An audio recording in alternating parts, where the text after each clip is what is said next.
Okay, we are live. Ladies and gentlemen, welcome back to the channel. Welcome to Mayhem March, which I am titling, which I am coining. This is going to be absolute insanity.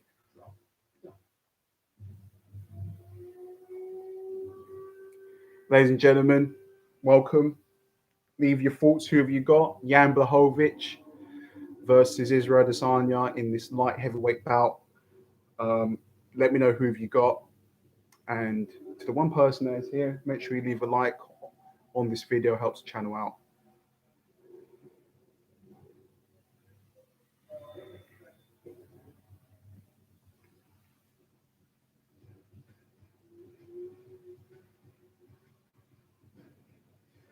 Oh man, Mayhem March. Dank Sauce, welcome to the channel. When does the fight start? I mean, not now, nowhere near now. If you're watching this in the UK, this fight will be probably coming on anywhere between 5 and 6 o'clock. That's my best answer on that front. But if you're in another region in a different country, I wouldn't know exactly. I mean, you're talking 1.5 hours, 2 hours from now, possibly. As a reference, you could leave this tab open with me on it and keep coming every 10 or so minutes if you're just passing by on the stream, so that you know when the main event is going to start. If you're new here, subscribe, turn your bell notifications on. There are going to be many live stream reactions this month because of the combat sports. It's gone into mayhem.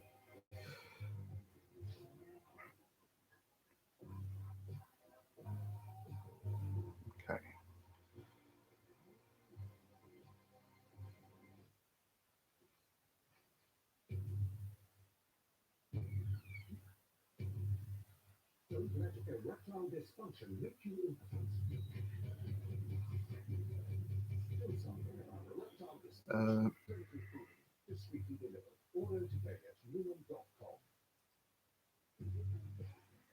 Let's check something real quick.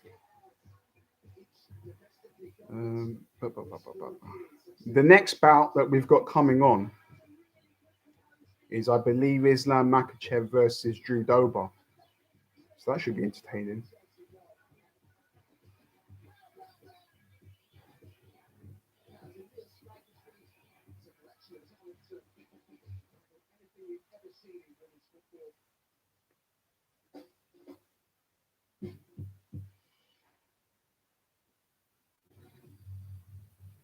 Sponsored by Bet365. This program contains flashing images and scenes of violence. If you've just come onto the stream, make sure you leave a like and let me know in the comment section who have you got. I'm going with Israel Adesanya. I think he will capture greatness tonight.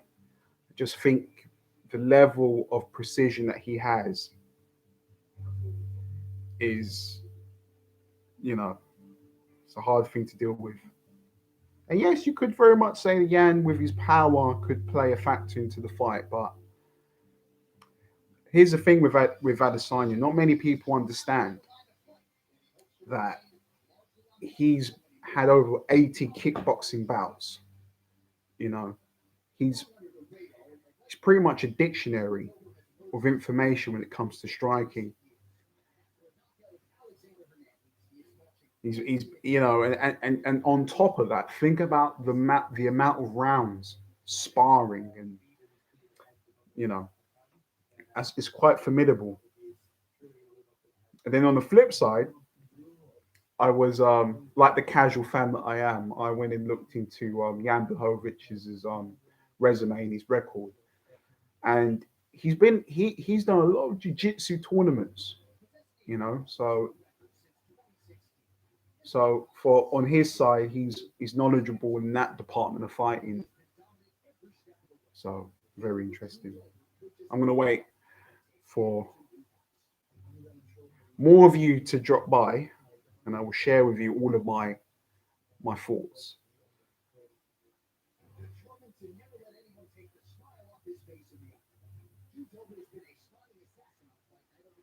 I think that Islam Makachev is going to absolutely smash Drew Dober. I think. I don't think he stands a chance. If Drew Dober beats Islam Makachev, mate, I will never sleep the same.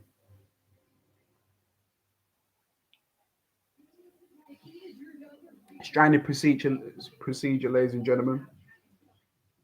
Oh, what's Adore Greece?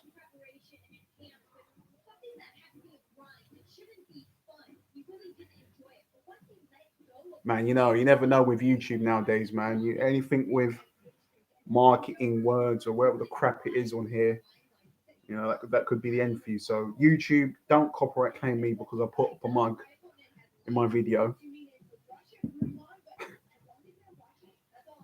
Bunch of idiots.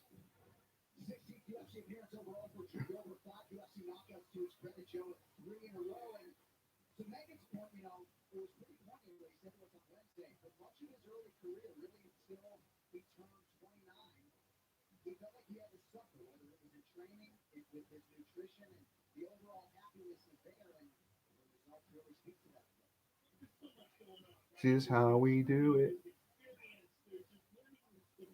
This is how we do it.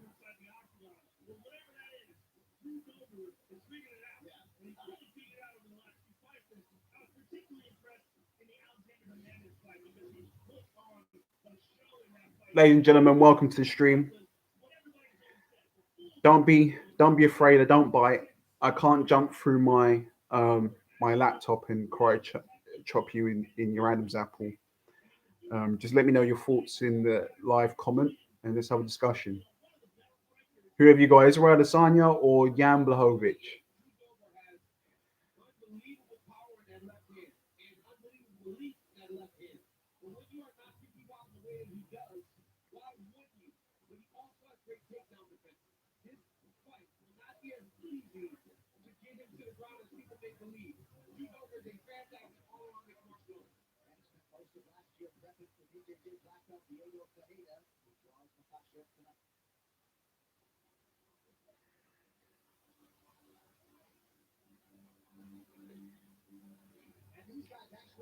Islam Makachev walking out with Khabib Nurmagomedov. Islam should get an emphatic finish from this fight. Yeah, he has to set a statement. He's 14th. I think where is he ranked? He's like 14th in the lightweight division, right? Make a statement, knock him out. I mean, that's generally how it goes in the UFC, doesn't it? Especially when you're floating around that top 10 to 15 contender ranking.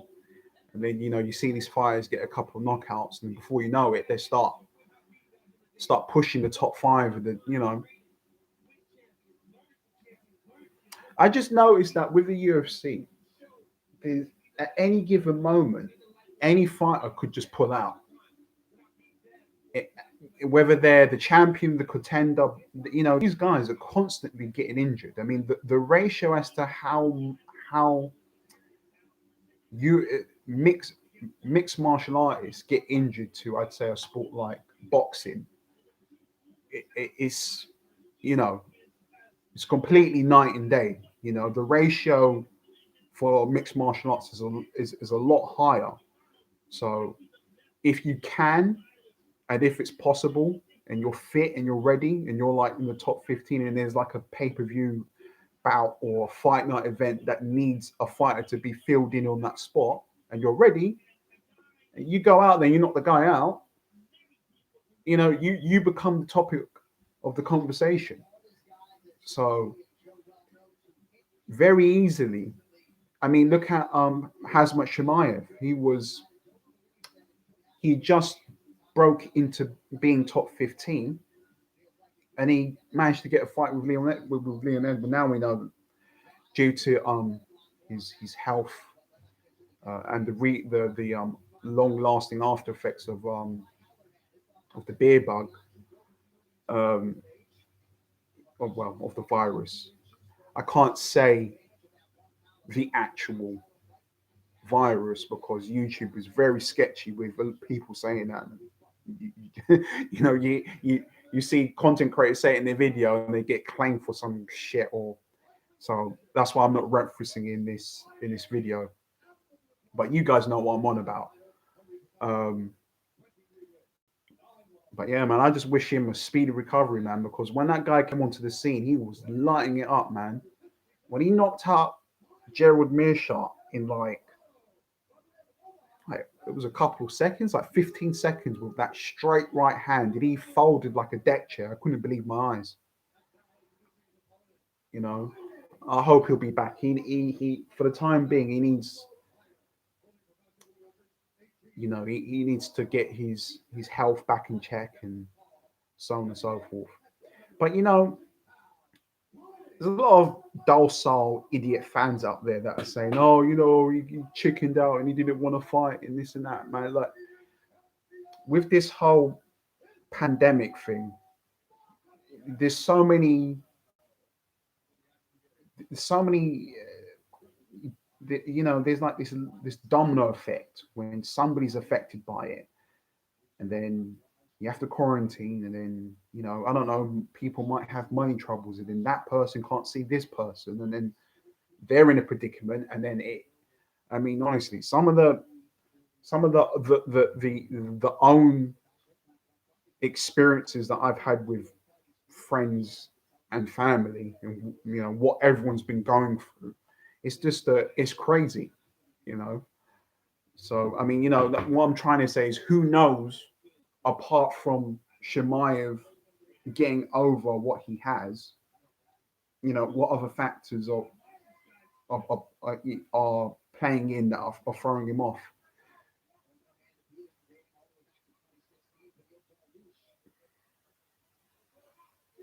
Makachev has to knock this guy out, man. He's been low kicked, Drew Dober. He's been touched there. Come on, Makachev, bro. You're meant to be the next big thing.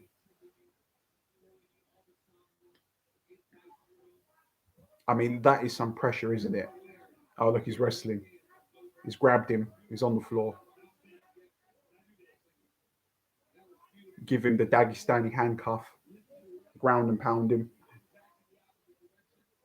I mean, that is one place that Drew Dober does not want to be. He he'll be a blessing. He'll be a blessing if he gets up from this position.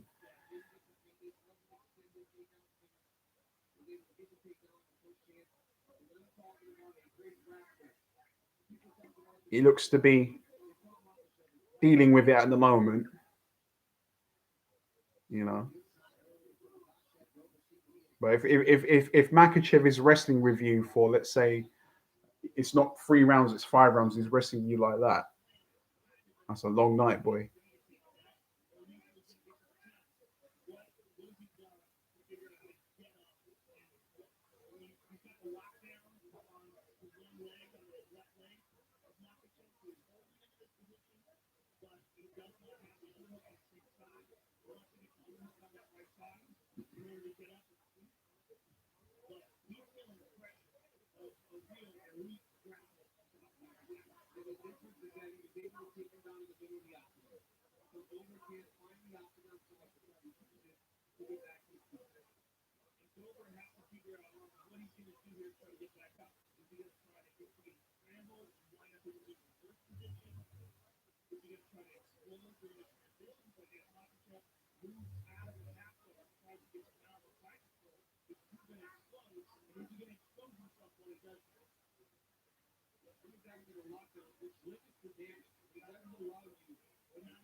Drew Dober's there, boy. He's having.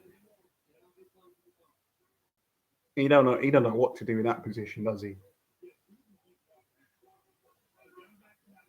Not like I would know what the fuck to do if I had Islam Makachev try and squeeze my head like a fucking grape. But you know,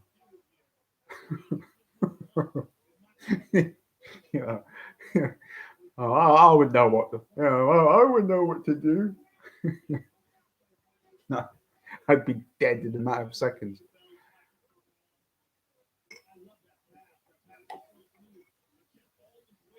I mean, how much time has he spent on top of him? He's completely won that round already. Just dominated.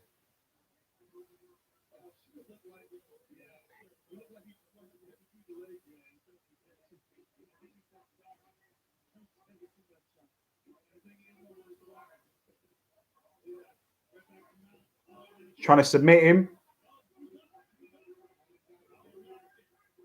Gave him the Dagestan, gave him the Dagestan handcuff.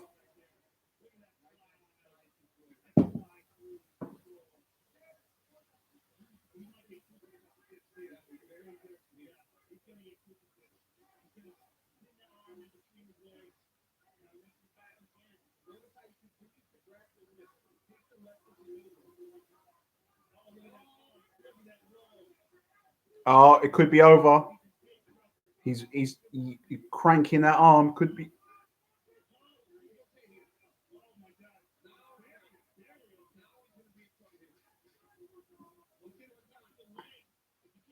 Islam is not letting go of that arm, boy. He's trying to tear that shit off like a chicken drumstick, boy.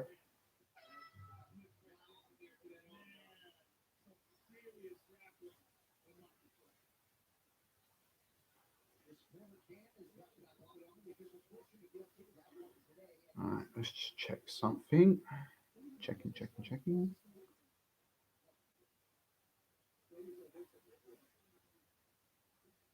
Okay.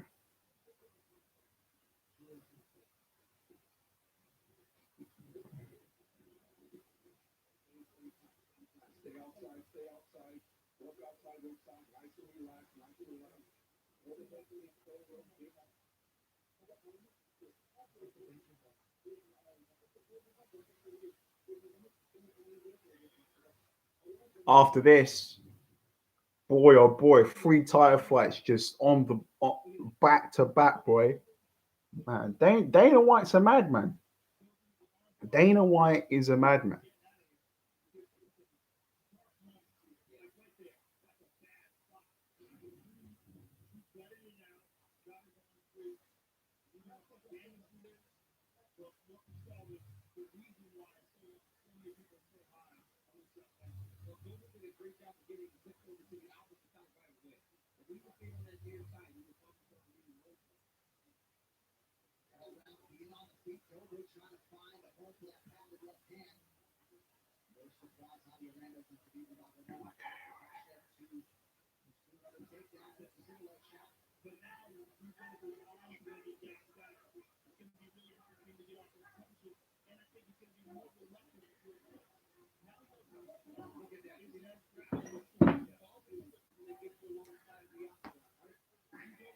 Looks like Makachev is he's controlled the ground.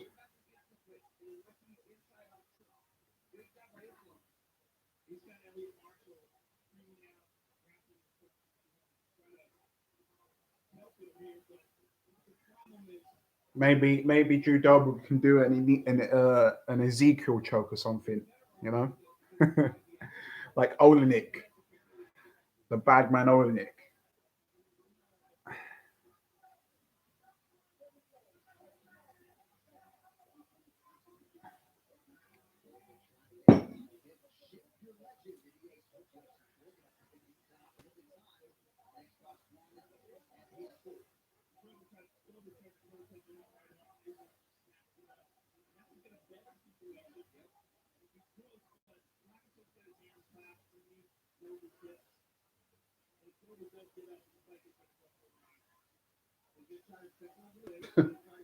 Man,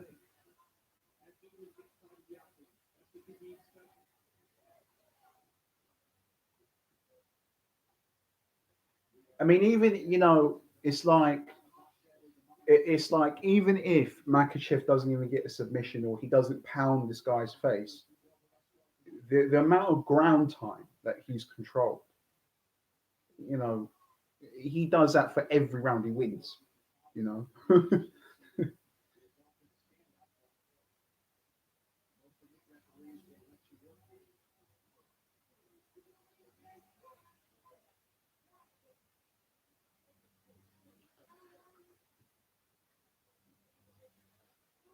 I mean, these Russian fighters, man, especially when they wrestle, they got a way of just tangling you up, boy. You're caught on a spider's web.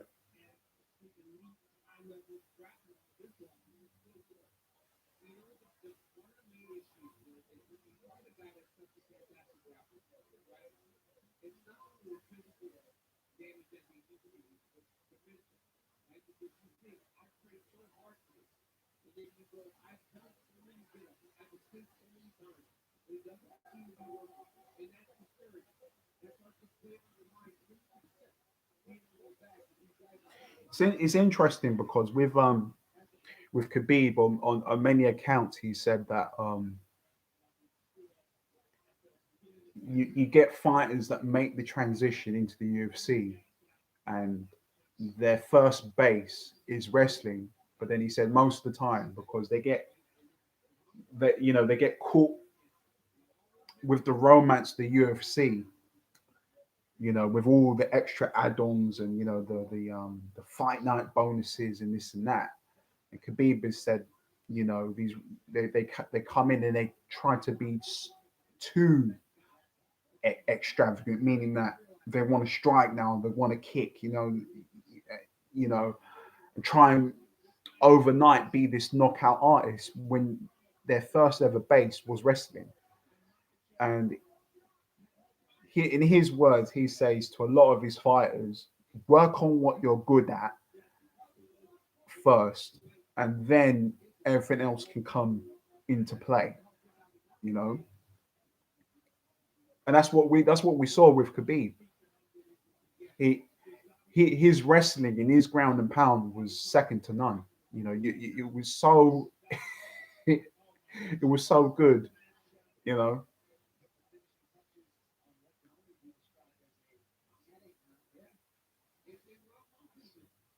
And another thing is, I think it's more a thing if you understand how to incorporate for a wrestler, obviously the first base is wrestling, but to incorporate boxing in the mixture of fake, faking a takedown, oh sorry, faking a takedown, and then landing an uppercut over an overhand right, which we've seen can be done on many occasions. You know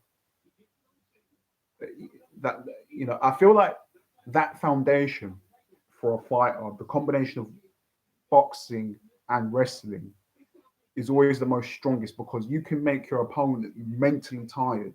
Not only are they going to, not only will they be physically be pushed, but you're constantly making them think, is he going to shoot? Is he going to shoot?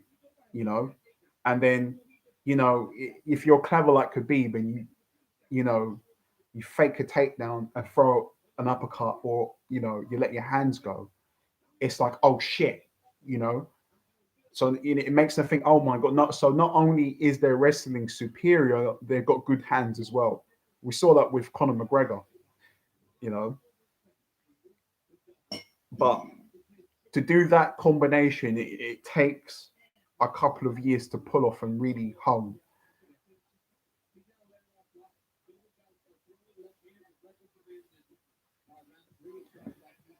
At this moment in time, it's Islam Makachev that is he's completely dominated those 2 rounds.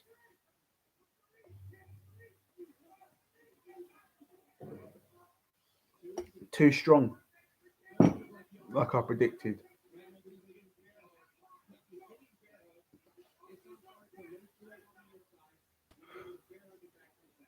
There was no way Jude Dober was going to win this fight. I don't mean to come. I don't mean to. I just feel like that was That was never going to happen.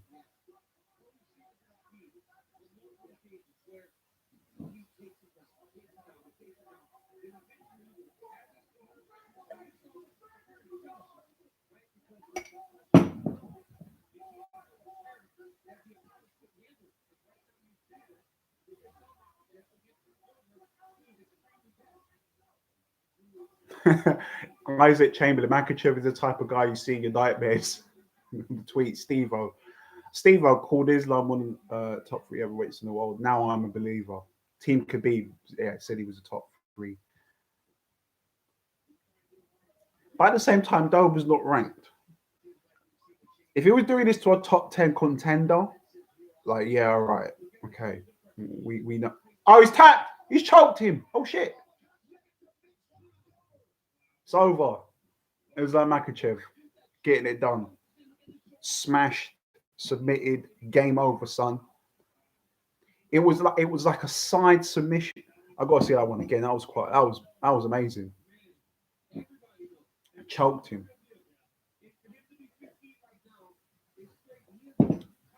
I mean, I'd already written Dober off at the beginning of the the third round.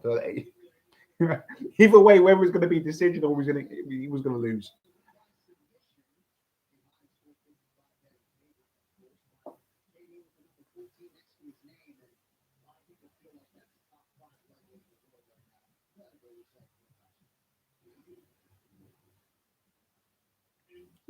You can see Dober trying to wrestling there.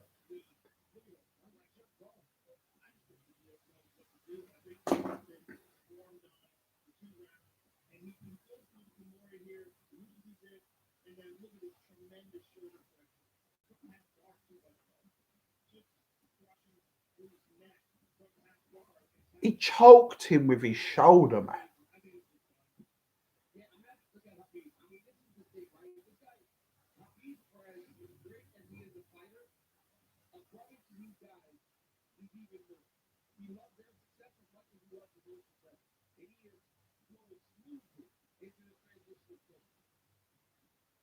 Khabib's filled in that spot, hasn't he, as a coach, very naturally. He's just like his father, isn't he?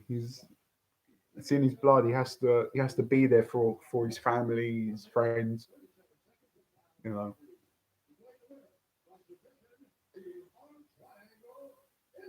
arm triangle, impressive shit. Impressive shit that is. March Mayhem, ladies and gentlemen. March Mayhem.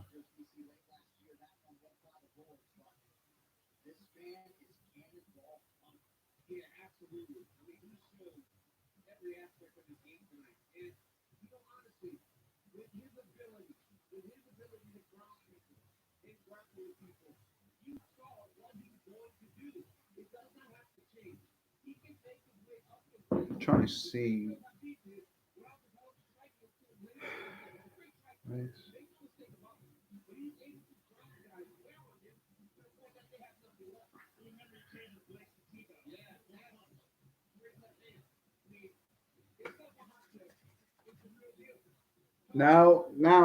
Now the fun begins, people.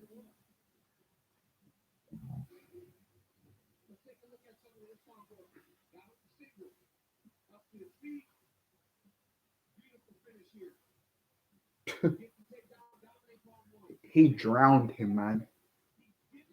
Drowned him. Took him to the ocean and drowned him.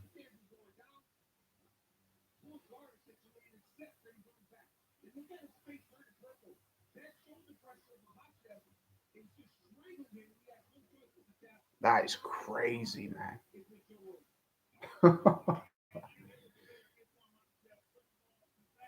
You know, when first watching MMA, most like most casuals, and not even at this stage now do I really have any concept or any real understanding about jiu-jitsu. Um, you know, so when watching the sport, the first couple of events, I was looking at jiu-jitsu and wrestling like, this is boring, right? this ain't fun to watch, because my dad grew me up on watching boxing. He got me started on watching the George, the Evander Holyfield Riddick Bowe fights, the Mike Tyson, Evander Holyfield fights. You know, um, he just like anyone that's into boxing was a huge fan of Muhammad Ali. Um, and he he was the way that he explains to me the stories. When it was coming up to the build up of Evander versus Mike Tyson, he was one of those people who could see straight off the bat that Evander was not like any other opponent that Tyson had faced, you know. And it makes perfect sense. If you'd watch those, um, those fights, Evander versus Riddick Bowe, you would know that this guy is is tough, the definition of tough, and he knew that, you know, and he called it that Evander would get the job because he's not scared of taking one to give one.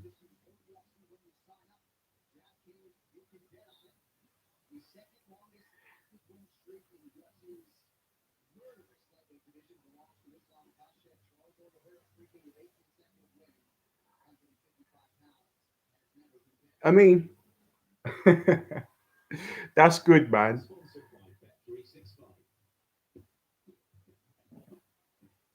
So you call me a liar, but can't show your face on your YouTube profile pic. You keep doing you, bro.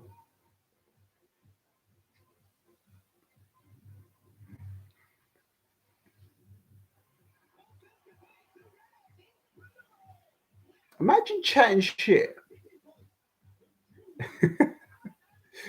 Shut up. Hey, look, man. You can stay here and cuss me as much as you want. You can stay. I don't mind. I'm getting your watch time. I don't give a shit. You're the real idiot. Instead of actually going to some place where you could see the fight, like a pleb, you'll stay here, waste your time, and not actually see the fights. No bother. War underneath the bridge for me, my friend. Everyone that is subscribed to the channel knows where it is.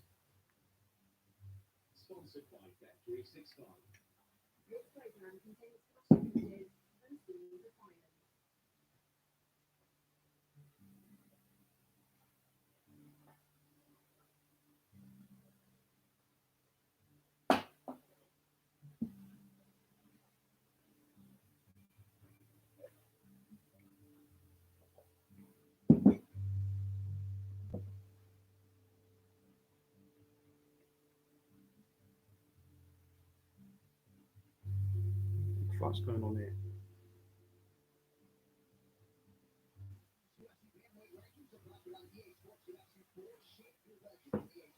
I would recommend. Um, I would recommend going to the Facebook groups, and I can guarantee you, Indigo, KBH, like it will be there for you.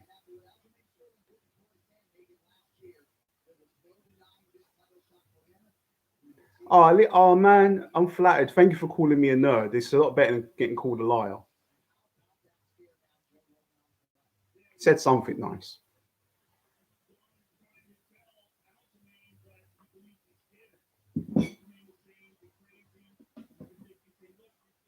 But yeah, I would say go to Facebook group. Facebook groups, they're gonna have it there for you.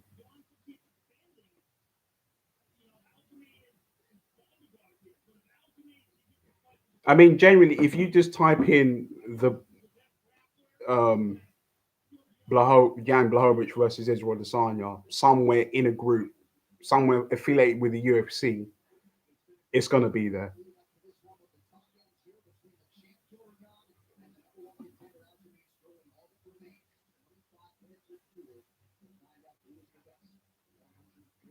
And I just want to state, right,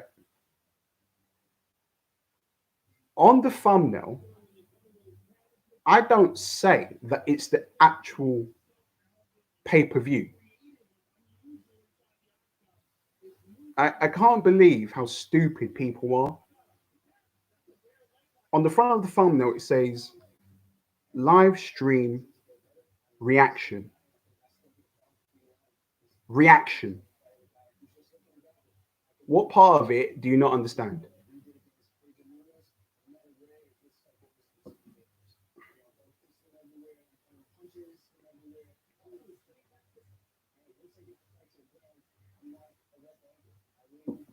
I'm just saying, guys, put two and two together, you know, stop talking shit and use your fucking brains.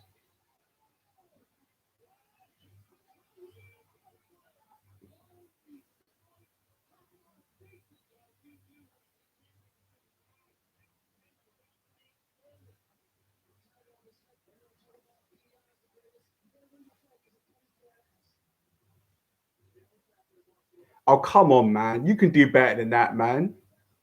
You can do better than that.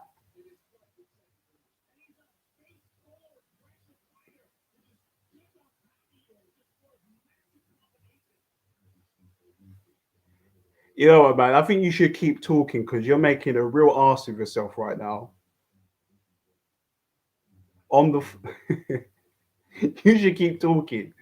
You should keep talking. Keep talking,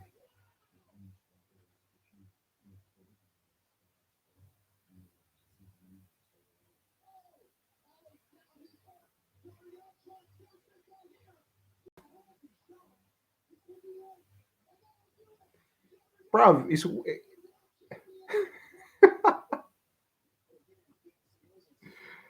unbelievable.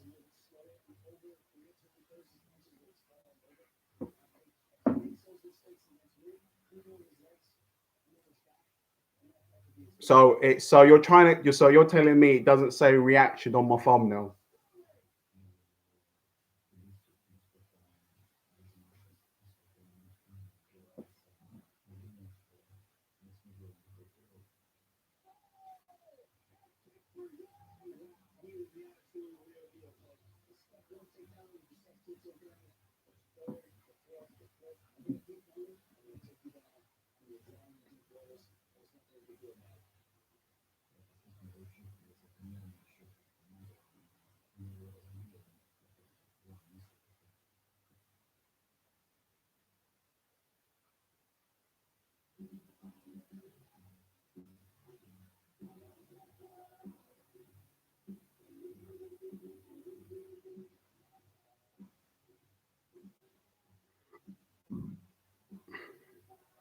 All right, so we got here Peter Yan versus Aljamain Sterling.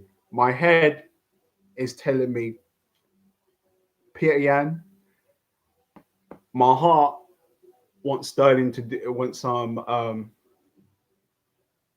Jermaine to do it.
So, like I said, a heart. Because man, if he wins, boy, it's gonna be some. There's gonna be some mini parties in Jamaica.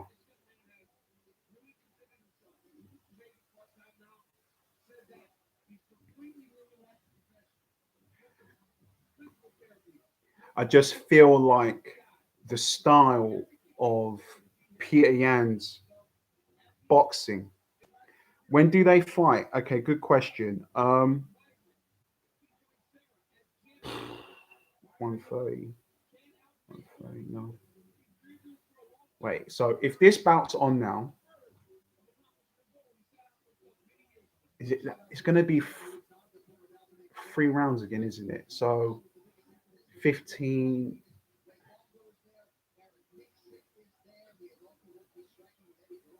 In about an hour's time, I would say. In an hour's time, the main event will be starting.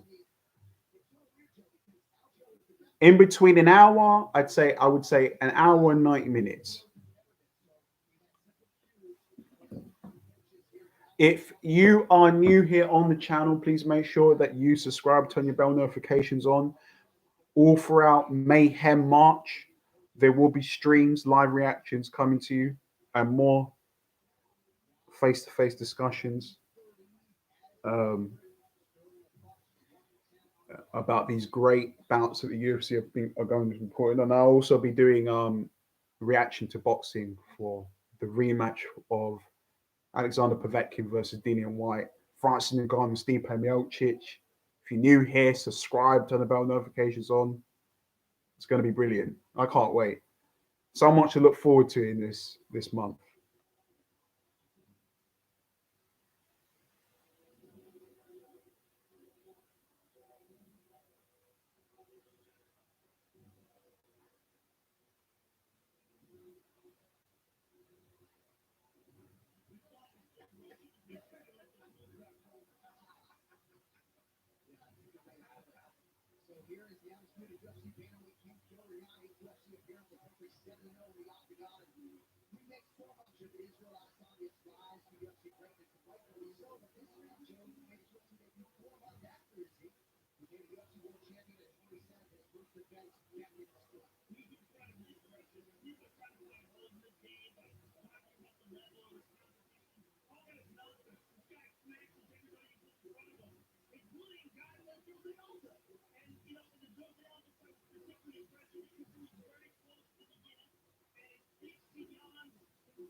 I mean, I think the breakdown that Dan Hardy gave for this bout was brilliant.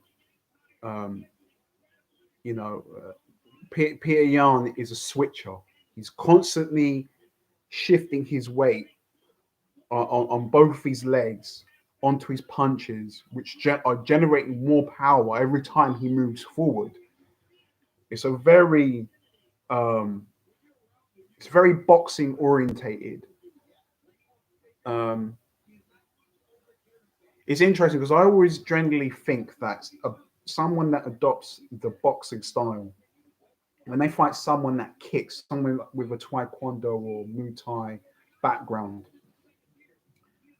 the boxer will always find ways of punching them when they're off balance. You know, the whole thing of when they constantly lift their knee up to check um, kicks and stuff. You know, it's very easy to fake a leg kick and then come up top to hit. You know, and the worst thing is, especially well in boxing, is to get hit when you're square on, when you're not in the position to move out of the way, and you just kind of get caught flat-footed, face on. That's when you see that's when you see the knockouts start to happen.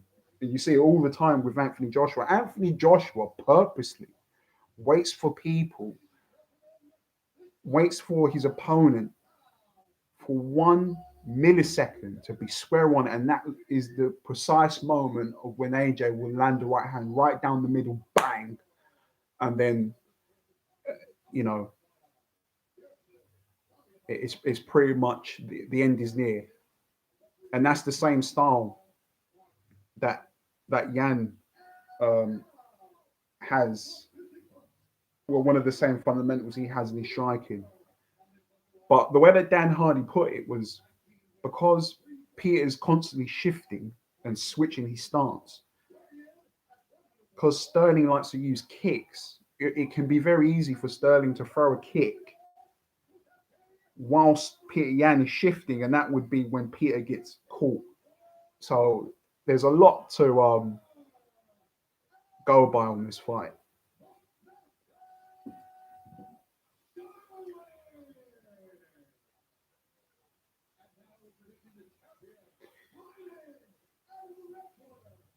I mean, but Aljamain looks pumped. But there's something just unabidingly scary about Peter Yan. He's just cold as ice. I mean, there's a reason why you call him No Mercy. This guy looks like he belongs in a John Wick film, you know?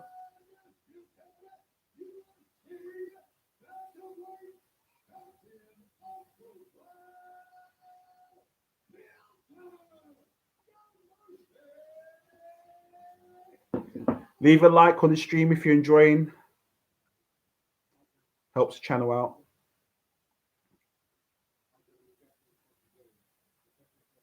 Very interesting fight, this.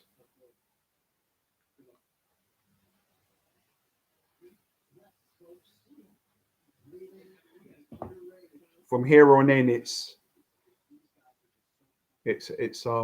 full throttle. First championship bout of the UFC 259. Let's see. Like I said,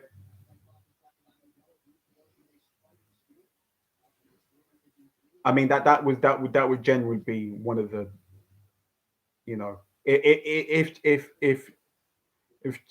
Sterling wants to get the better hand, he has to kick this guy non-stop. But obviously he runs the risk of getting caught down the middle, down the front, down the center line. So let's see how it all pans out.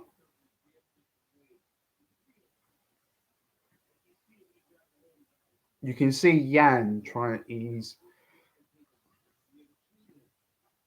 constantly thinking about checking the kicks. Aljo's trying to go for the takedown. Yeah, Aljamain has imposed his will. Lots of kicks.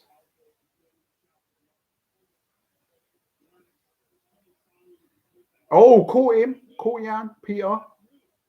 Knee. Constantly kicking him, touching him, kicking him, teep kicking, leg kicks from Aljo.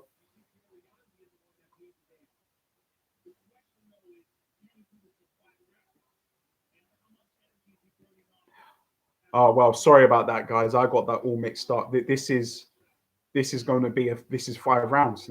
Well, duh, it's championship. Sorry, my mind was in the gutter.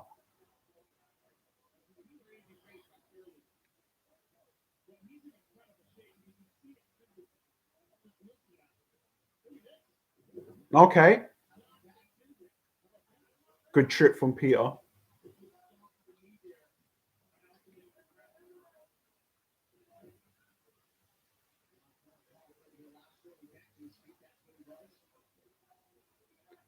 If you're new here, make sure you subscribe and turn your bell notifications on. Big knee from Aljo. Big knee. He's been hit twice with that flying knee from Aljamain. I wouldn't say Aljamain has the better hands. I would say Aljamain has the better kicking. And we know that he's got the wrestling and jiu-jitsu. Look, and he's got the takedown. Dan Hardy said that this would be the recipe for him to win.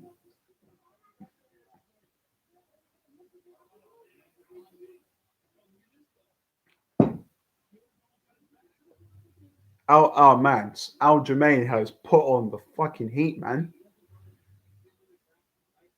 But this is 5 rounds. Can you maintain it? I also love the fact that these two kind of had this bad blood between each other. It's made the build-up even more entertaining.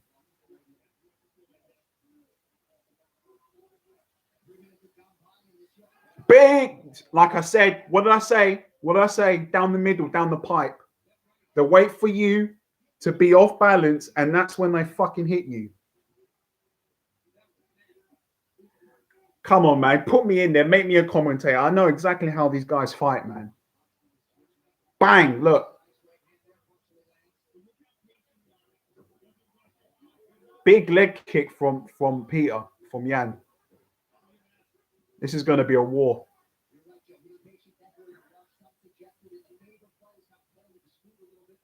This is going to be a night. This is a nightmare round to score because Aljamain, it's going to be a thing now. Who's going to be? Oh, Aljamain's trying to leg pick him or do something.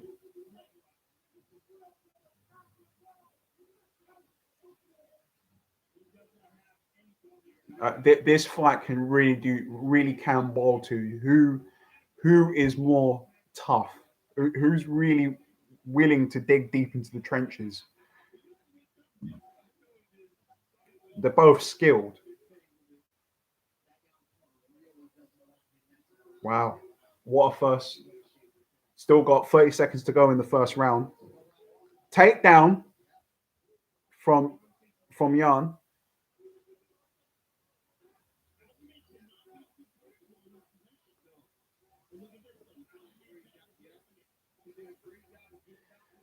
It just goes to show the level of Pierre Jan, that he's been able to strike with him and get a takedown.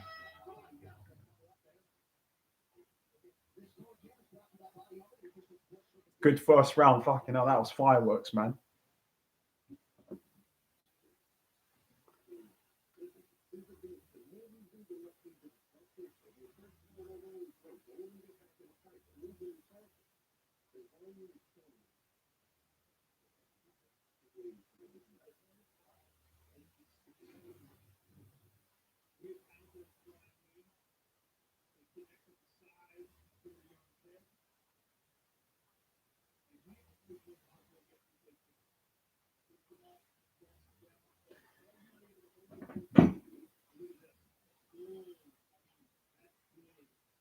That's a very hard round to score.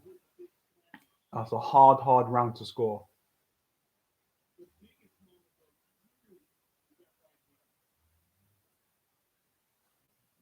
You got to give that one 9-9, no? That's a draw for that's a definitely a round that I would say is drawn. I'm just writing it down because I don't know what these judges could be having.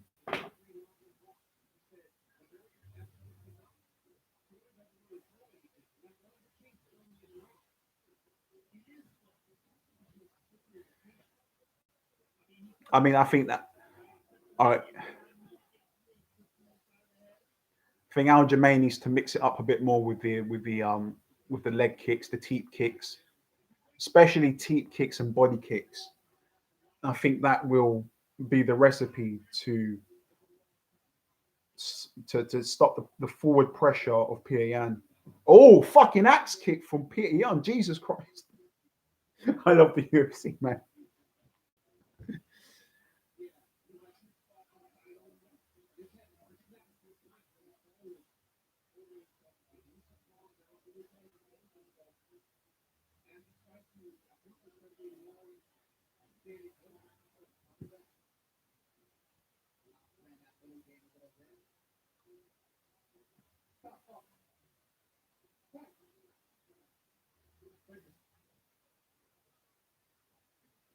Interesting.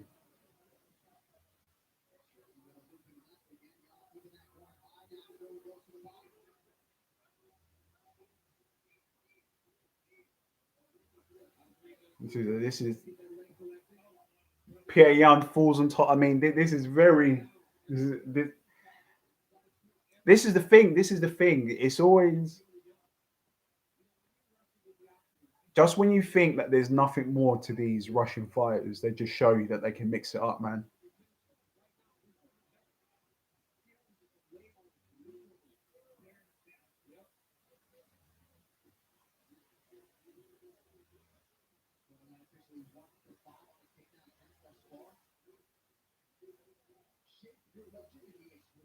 Sterling has one leg against the cage at the moment.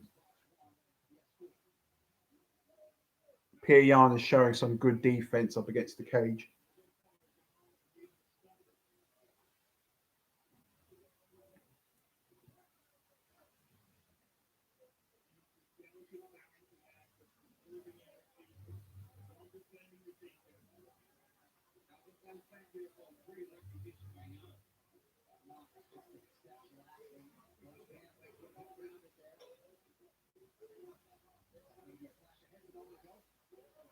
That's what Sterling needs to do.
I don't know how this is a real so far. This is a real bugger of a fight to score.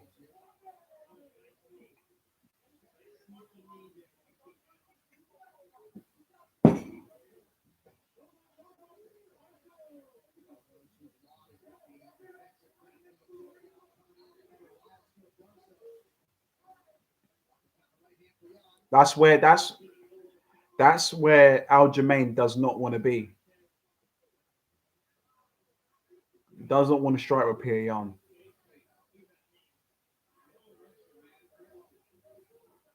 What's up, bro?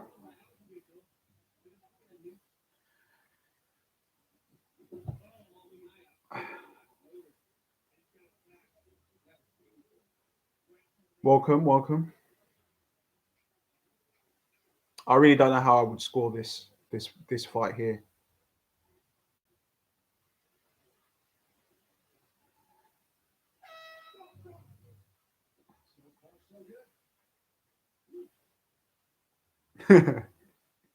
Yeah, it don't look like the oval, man. Sorry about that.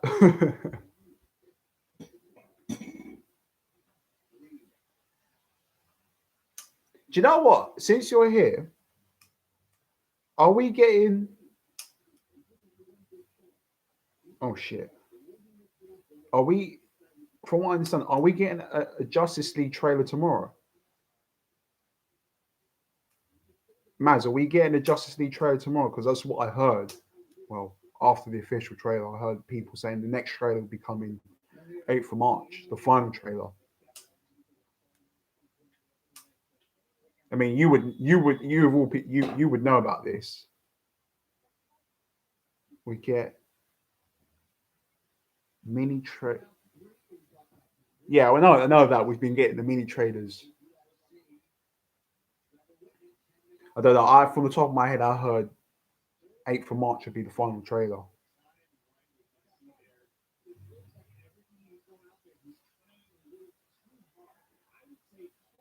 If they would do a final trailer, they would most likely do it. They would most likely do it like a week before the film, I think, just to finally go here, enjoy this, and now we're only a couple of days away. That's what I think.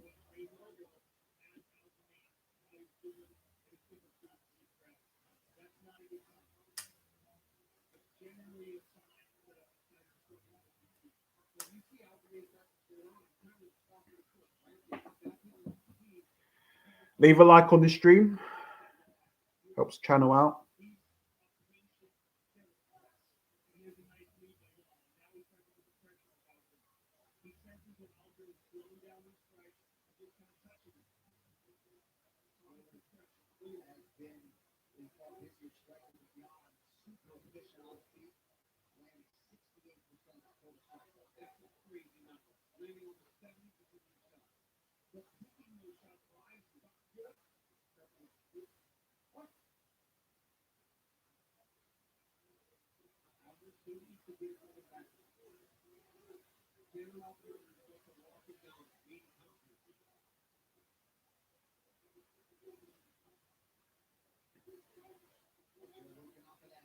We're getting six of you. Yeah. So most likely after. So most likely after. And we've had three. So we get most likely we'll get another three trailers, and then the final trailer will probably drop a day after or whenever those six mini TV character spots have come out. I think. So what would that mean now? So the date three, another three. I reckon the 11th. Yeah, the 11th. I reckon the 11th they'll drop the final trailer.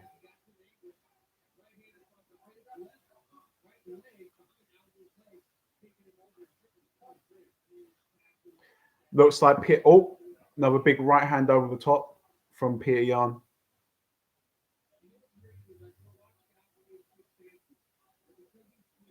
If you're enjoying the commentary, leave a like on the chat on the video. Helps the channel out. Oh, bumper clock, boy. Aljamain missed that left high kick by. Well, Yan missed by that much on Aljamain's head on that leg kick.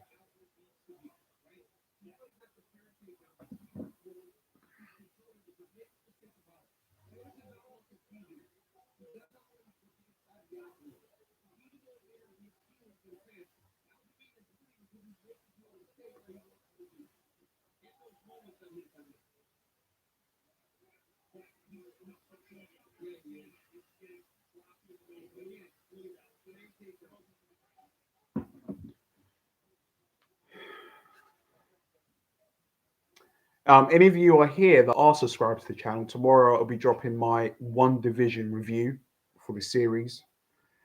And I'll be letting you know my thoughts.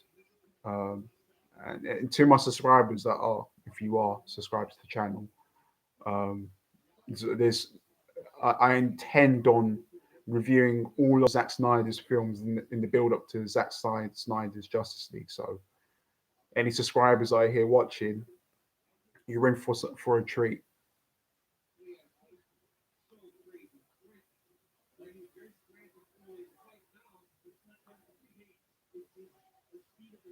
You're not subbed? What are you on about? You're not subbed.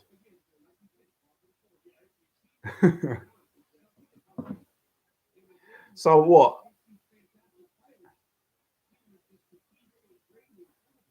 I don't believe you. You got to be subbed to the channel. You can't. There's got to be a joke, bro.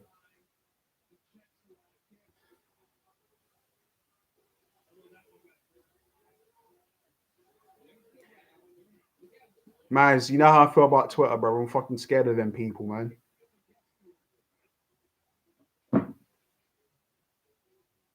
In hindsight, no social media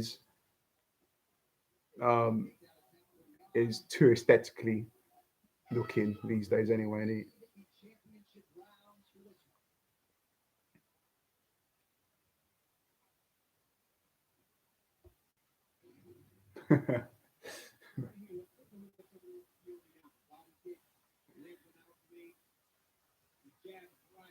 Well, from the highlights, guys, it looks like Peter Young has.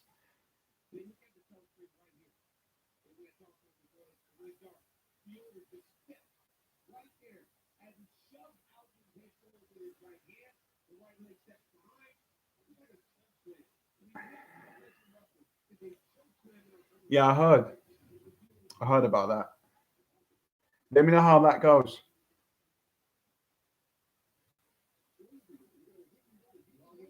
when when Max was at Amazon, they didn't. Let's just say they didn't treat him too fairly. I mean, you know the stories.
I mean, I guess I guess they'd you know, they'd be a little bit more nice to you in that sector.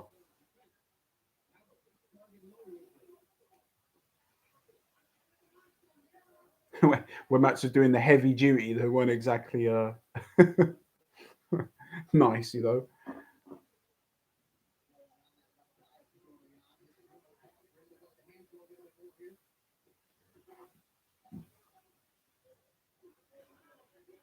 That's where Aljamain doesn't want to be in those exchanges.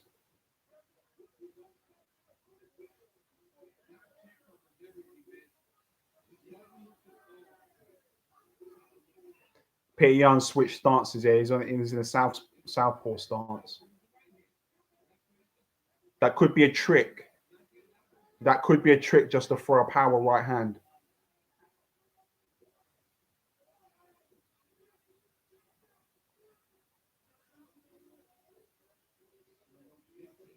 Right, rack decommissioning. Oh, it sounds fancy.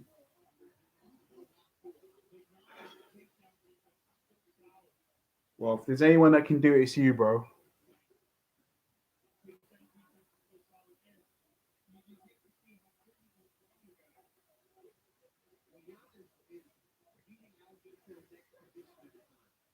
Aljo's getting caught up in this brawling exchanges. You can really see the gas tank really now suffering for Aljamain. I think Yan's gonna. He's really tiring, man. Aljamain's tiring. He's on wobbly legs, man.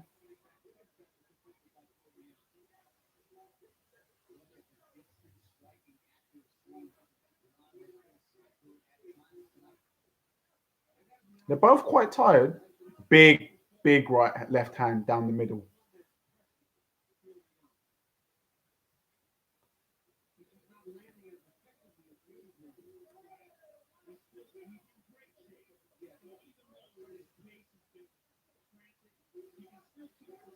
Okay. Oh, Aljamain with a couple of shots there through the guard. Quite good.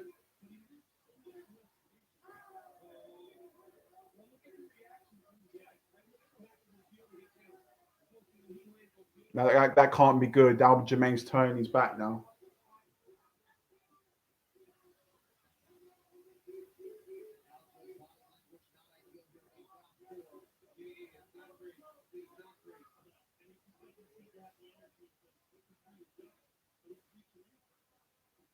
Big knee from Peter Yan. Jeez. Oh, there you go. The boxing fundamentals coming to play there.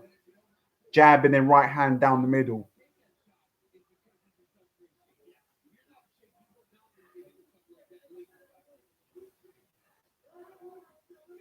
Leg kick from Aljamain.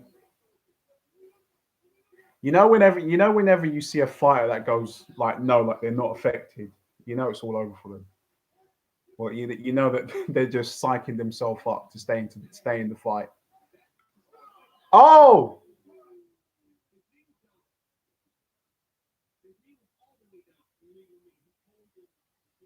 oh my God! Pierre Yan has just thrown an illegal knee. Shit, was that?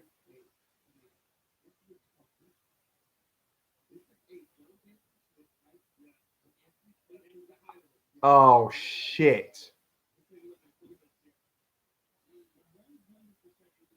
Yeah, illegal knee. This could be a disqualification.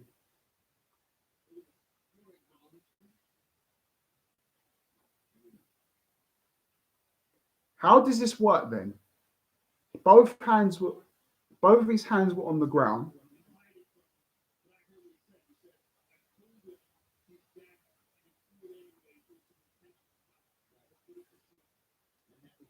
they're gonna have to void the fight.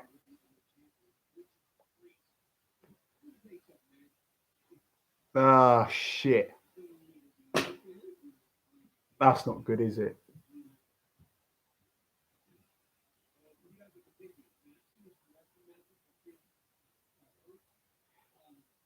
I think the way it works,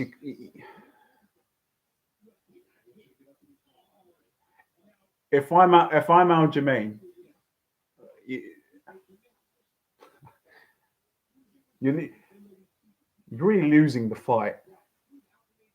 You're really losing the fight.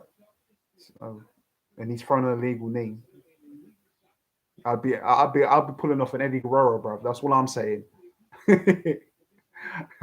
I lie, I cheat, I steal, bro. That would be me right now, boy. Viva la raza. He's got nothing else to give.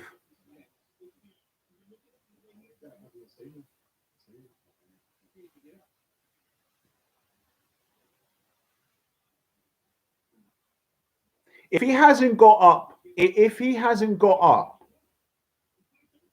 fight's over. All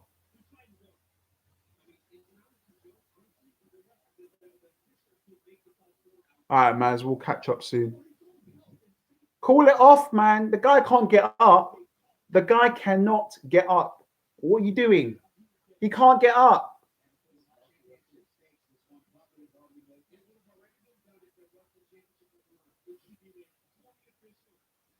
It's over, bro. What are these lot doing? The fight is over. Call it. Oh my god. Call the fight off.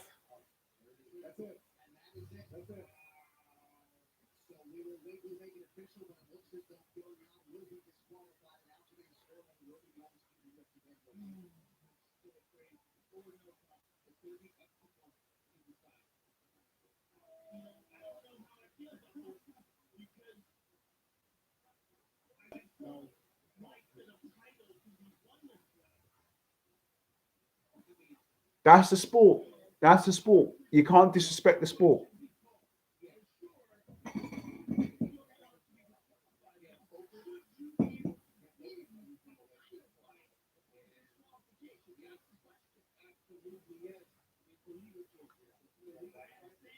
I can't wait, boy. I can't wait for it, man. I cannot wait. Unbelievable. It feels good. It feels good, doesn't it, man? It feels real good. I wake up every morning with a smile on my face, boy.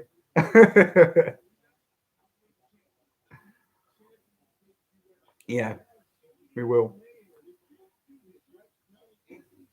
We sure will.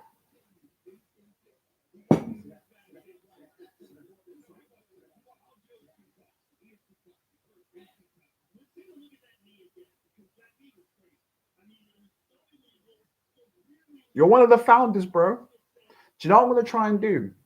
Tomorrow I'm gonna try and see if I can buy one of the associate producer tops. See if that could be possible. Because them tops look fire. I know you've got some of the merch. You got like the bands and stuff like that.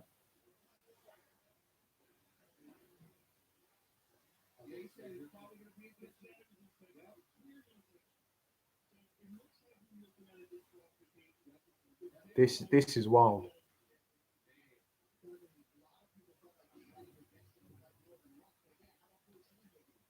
So, ladies and gentlemen, the Peter Yan versus Aljamain Sterling bantamweight title bout. We're at this stage of the moment. It's been called off. It's been voided, and for an illegal knee strike from Peter Yan.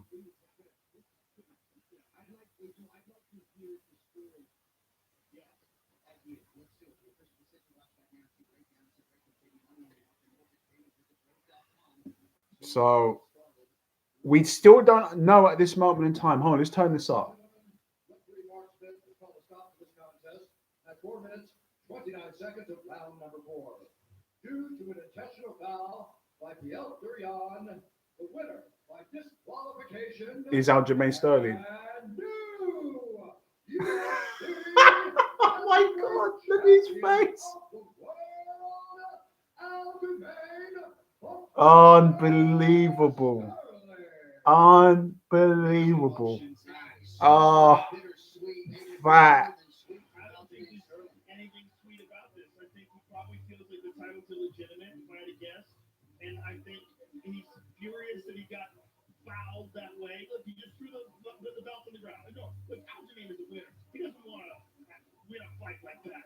No, I know he doesn't. But listen, Aljamain fought. He's in the middle of the octagon crying right But now. he fought, Joe. He fought. He didn't, you know, he got another illegal strike. You know, he didn't lose the fight. I mean, I got the scorecard. Okay, 29-28 for Piotr on 2 of the 3 cards. Dissenting judge. This is insane. Wow. one judge had Aljamain winning. That's See, so crazy. it's not the fight that we even thought. No, that doesn't seem right. But 29-28 going into round, was that round 4 or 5? Yes, round 4. The fifth round is coming, so you take a point away from him there. Then you got Aljo winning. I mean, you're even. You're even, but Aljo's up on 1 card. Yes. You could even take 2 points, though. He's going right to medicals and no interview. Look, he can't even walk. Right. I mean, Yeah, it might be time for Aljamain to go to a hospital, but he can't walk. he wants to do an interview. He hasn't been able to walk But for the last the guy just got 7 minutes. rematch for a long time. Man, couldn't see it better. Eric Nixick helping Aljamain Sterling back. Oh, you got the shirt as well, yeah, emoji. Anticlimactic, to say the least, or perhaps that's the wrong adjective. Man, how am I gonna tell my dad about this? Is now the undisputed UFC bantamweight champion. Habib saying that Piotr asked the corner, do I kick? They said yes, yes, and he didn't kick. Oh, no. That's what he saw on the side. Oh, no. All right. I'm here live with Aljamain Sterling. Aljamain, I know this is not how you wanted to win the world title. This is insane. You hear the judges' scorecards? You hear what just got read off? Let me tell you what was going on. You were behind on 1 point on 2 of the judges' scorecards, and you were ahead on another one. Now, this was obviously clearly an intentional foul. How do you feel about this? What does it feel like right now? Everything I worked for, they're like that. I thought the fight was very close. I thought I was down 2 rounds. And that's not the way I want to win. That's not the way I envisioned this. Aljamain is I'm trying to continue, you know. I was in bad shape, and it would just be ego taking over just to get further punishment. So the ref told me I was down. There's some heat, some bad blood a little bit. I don't get this, yeah. Bro, it's 5 in the morning, bro. Why am I not allowed to listen to some swearing? What is this shit, BT? Come on, man. Still some time left, man.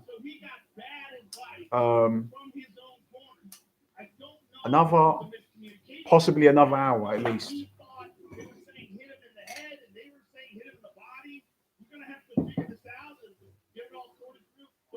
Clearly illegal, and you were clearly badly damaged from that, and was not smart for you to continue. I agree. I wanted to continue. The fight was fast paced. There was a lot of action, and I know the fans were enjoying that. And this was potentially going to be one of the fight of the years, or one of the greatest bantamweight fights of history for the title. I mean, the action was not stopped. All right, then, Maz. I'll catch you soon. Asking me to wrap this up because they want the doctors to look at you right now. They're bringing over the medical personnel. I'm sorry this happened to you, but thank you for an awesome performance. It's bittersweet, And isn't I'm it? sure you guys will go and do it again. Yes, thank you, Joe. Sorry, fans. I'm sorry a fight went like this, and I hope we get to run it back and do it again. I I'm 100% sure you will. All right, so they will in all likelihood run it. Let's- This is the first Now, this is where it gets real entertaining. Let's see the meltdown on social media over this. Bet365. I purposely turned that up. You got me. You got me falling down and down. You got me down and down. Loving good and loving true.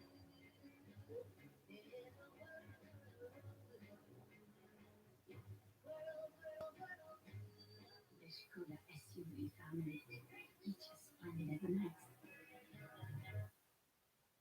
Looking forward to the simple things like just having dinner with some friends, enjoying the food and the company, and then the argument about the bill afterwards. Like, just like she had most of the wine, he had the most expensive main, and then keep your head down because you had two sides and a dessert.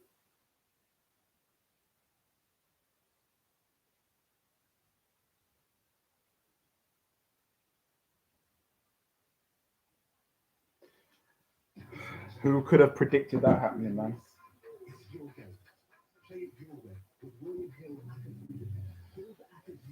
Oh boy. Now we've got, let's hope that this Amanda Nunes Megan Anderson fight, we can let's see someone get knocked out, man. I'm telling you now, man, somewhere Dana White is having a mental breakdown. Dana White has just smashed up his entire office over that bout. All I'm saying is something has definitely got broken in the general vicinity of where Dana White is. Man.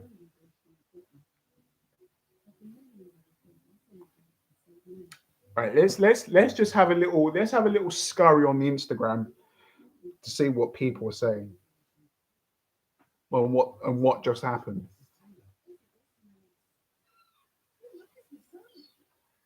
Because boy, there's gonna be some discussions going on. Guys, this is wild. In the space of 6 minutes, 7,063 comments are on the Instagram of Aljamain getting the title on Instagram. But I can't even click on the comments. I think this bout has just crashed Instagram.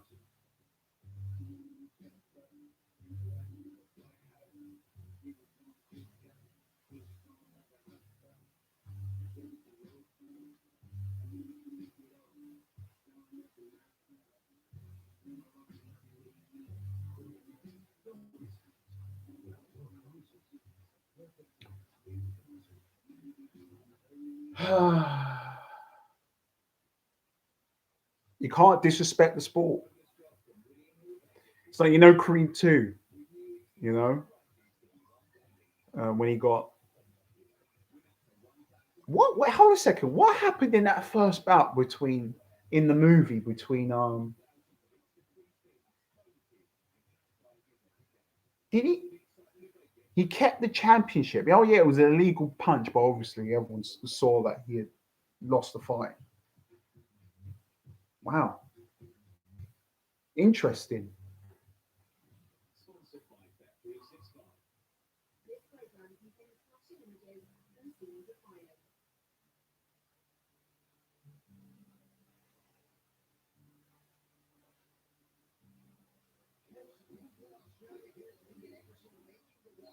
Megan, is it Megan or me? Well, I'm going to say how they're saying it, Megan.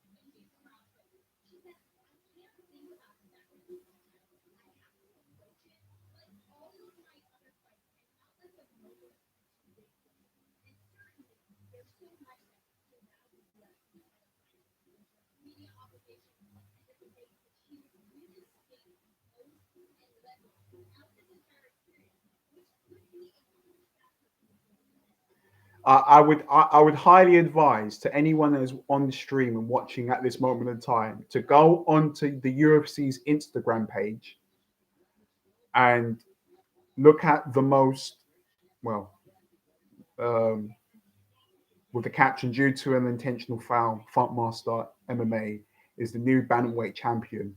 Hashtag 2 UFC 259. Go to that post and just look at the comments. It's been 8 minutes, 10,000 comments.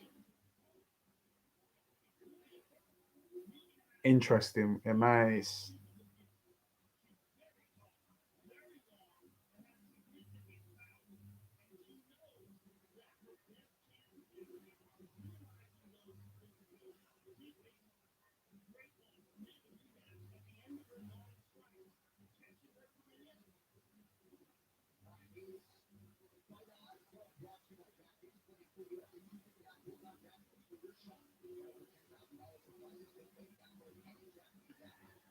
if I'm Megan Anderson, I would just jab Amanda Nunes and run. That would be my game plan. Just jab her and run, and high kick her, low kick her. That would be my thing. Straight punches.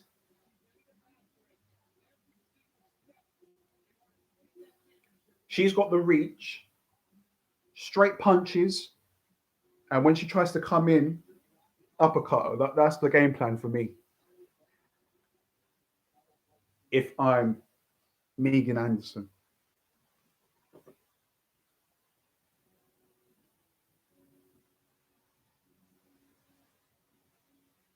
A lot of people say that Megan Anderson hasn't fought at that level, you know, um, of fighting championship contenders back to back. Whereas Amanda Nunes has done that her entire career and always come out on top, you know. So talk about a challenge. This is a challenge for Megan Anderson. And going into this fight, there's been this narrative that is Amanda Nunes the same person? Has she accomplished everything that she's needed to accomplish? Does she have the same desire? Does she have the same hunger? I mean, looking at her now with her ring entrance, yeah, she looks shit up scary. So but no, that's been a narrative. And a lot of people have been saying, doesn't Amanda Nunes have the same desire to fight, Megan Anderson, who's not really been putting in the work in top championship contenders, and if anything, if it's any fight that should be the potential banana skin for Amanda Nunes, should be Megan Anderson. Because Megan Anderson, she's 6 foot, she's long, she punches long, she catches people on the end of her punches. This will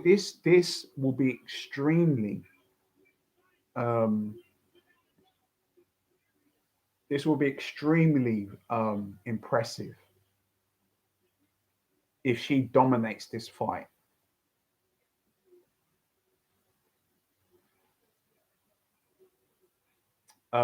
Megan Anderson is going to have to pull something absolutely, spectacular. She has to put in a spectacular performance, and not for one part, not one moment in this fight with Megan Anderson can she be sloppy for any second. She has to make sure that she's crisp on her jab. If she's going to feint, really sell it. Just even the simple things can go a long way. Making sure you're properly turning over your punches and not arm slapping. So all of those fundamentals that need to come into play if you're going to beat the GOAT.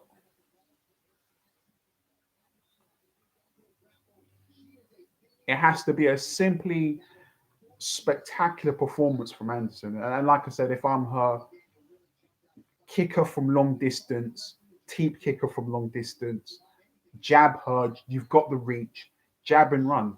Turn it into a boxing bout. You don't need to be getting inside multi clinches and trying to fight on the inside. You know, that's where Amanda Nunes is obviously a stronger fighter. You know, all the ingredients to be great. A man, you know, 5'8" for a girl's tall. Amanda Nunes, Megan Anderson 6 foot. She's taller than most guys I know.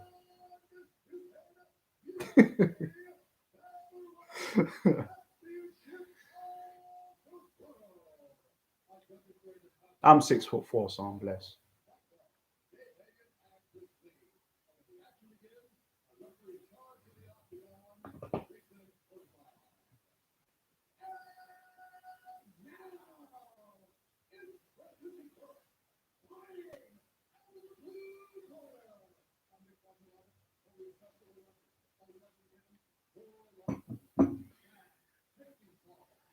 I mean, you would think with the frame that she's got that she's either a welterweight or a middleweight.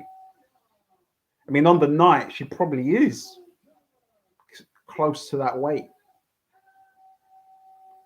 So this is a challenge. I mean, I'm sure. I mean, Holly Holm is. I think she's 5'10", 5'11". She's tall.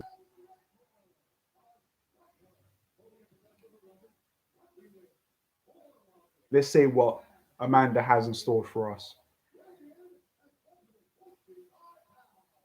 Feel like as if there's a little bit of pressure on these two ladies now after that bout. There wasn't a clear decision. There wasn't I think most fans that watch the fight will say that Peter Young won that fight up until the point of him doing that illegal knee. But the manner in how it all ended and the disqualification that Young got, you know, I think these two girls have got in their head now that they have to perform on this card.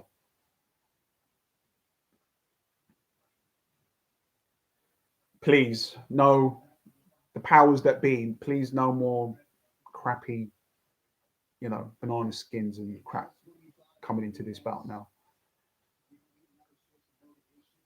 Here we go. It's time to put them up and it's time to duke it out. It's time to throw the kitchen sink, ladies and gentlemen. If I'm Megan Anderson, I would just jab and fucking run. That's what I'm doing. Jab and run. She's got the reach. Jab, straight punches, uppercuts. If Amanda wants to come in on the inside for a takedown, that would be my game plan. Simple. There's a leg kick that Amanda just landed a leg kick there. First strike of the round.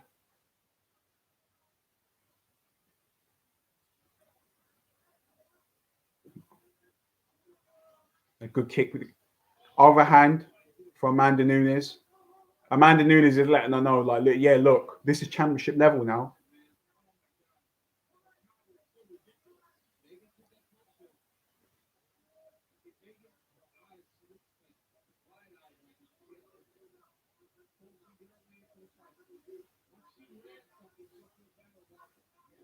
You can see Megan trying to get. Oh my God. Amanda's letting her know. This could be over, you know. Amanda could end this. She is getting peppered, Megan Anderson.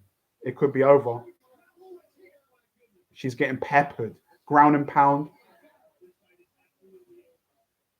This is championship level. It's gonna get submitted. She's gonna get choked. Amanda's different levels, guys. Everything I said, what she should do, she didn't do, and Amanda closed the gap on her.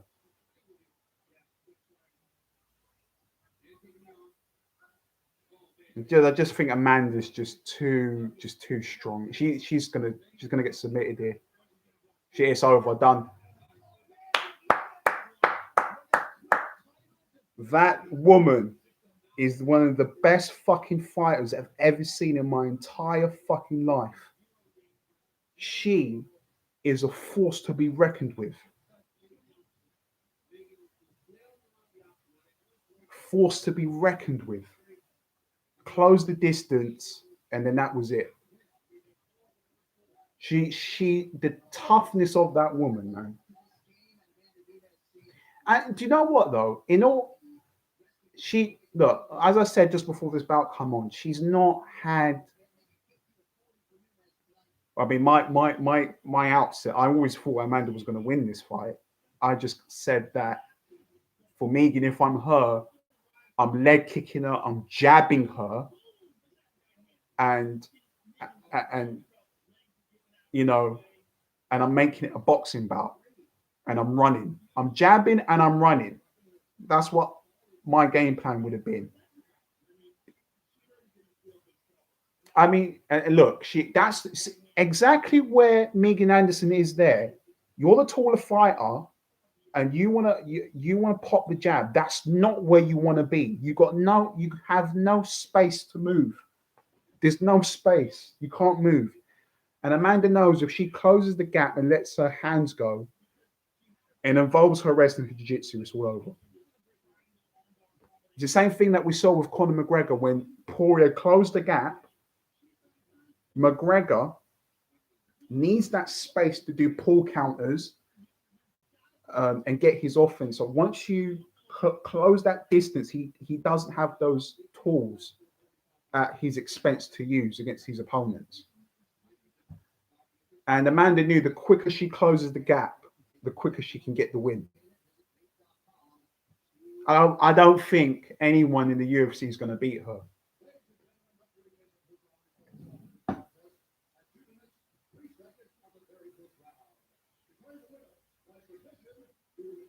You could see that.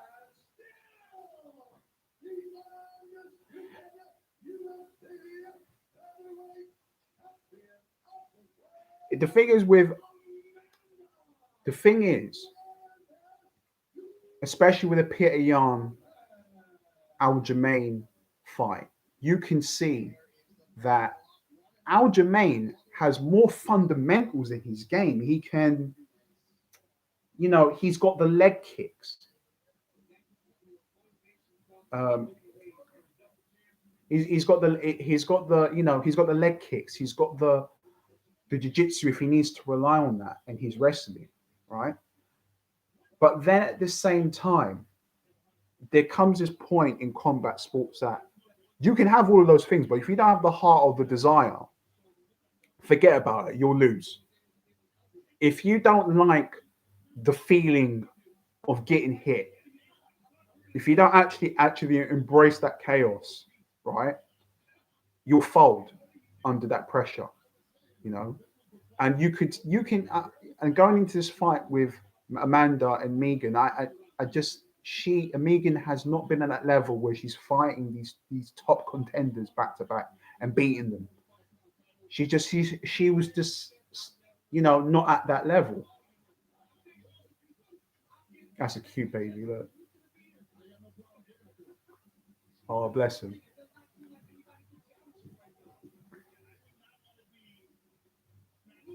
It's funny though, isn't it? It's like I said, the narrative going in, oh, is Amanda the same person because of this and that? Oh, she's got a kid. Oh, kids change people and makes them soft. Not Amanda, boy. Not Amanda. Hell no. Bro, that woman looked like the most vicious woman on the planet after having that kid, man. I mean, that's bullshit. I mean, she kind of demystified that myth. Not to Amanda, boy. Look, she's still the double champ.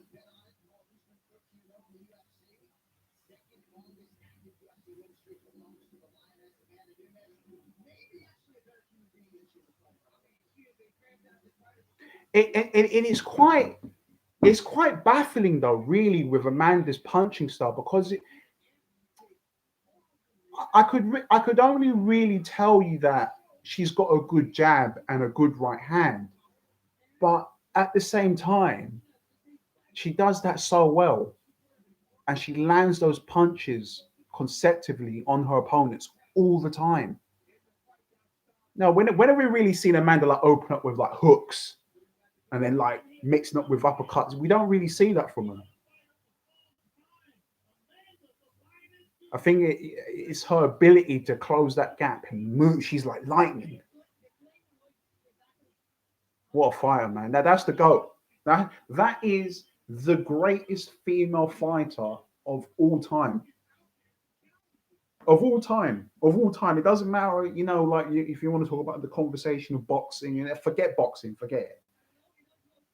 I'm pretty sure she could fight. She could fight Katie Taylor, and I wouldn't be surprised. Do you know what? Call me mad. She could beat her. I don't think Katie Taylor likes getting hit as much as she thinks she does. This woman is the real deal. I think that's the only thing left for her now. Go and make some money, man. Go and make that money fight with these boxers that have got these 4 titles and stuff. I want to see a money fight. I mean, what is she going to do now? What, she's going to fight Valentina Shevchenko, or who's left? Who's left for her? And at this moment in time, is there really any hype for a Valentina Amanda fight for a third bout? I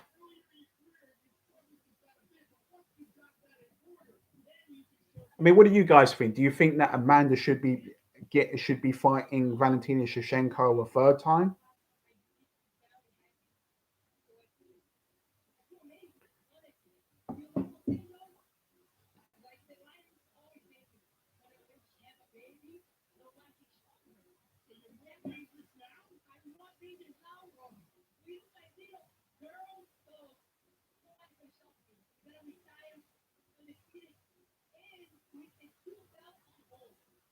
Listen, Amanda, I'm a believer 100%. It's always an honor before you fight. It's an honor to be around while you were on your way, because I think we're seeing you witnessing something truly special. And this is the fruit of your labor. So congratulations. Amanda.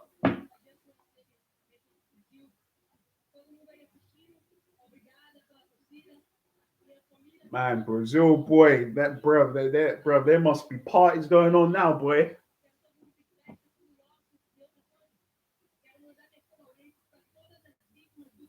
That is the definition of an Amazonian, ladies and gentlemen. 14 first round finishes. Lord have mercy in mixed martial arts. 13 knockouts, 4 submissions, finished 17 of 21 wins. Boy, she can whoop your ass, man.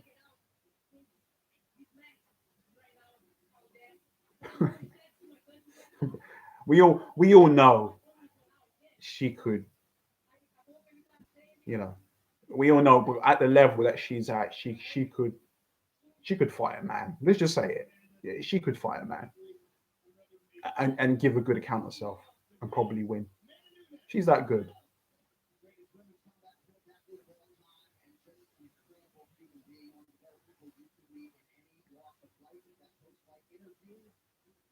Dana White is there to congratulate her.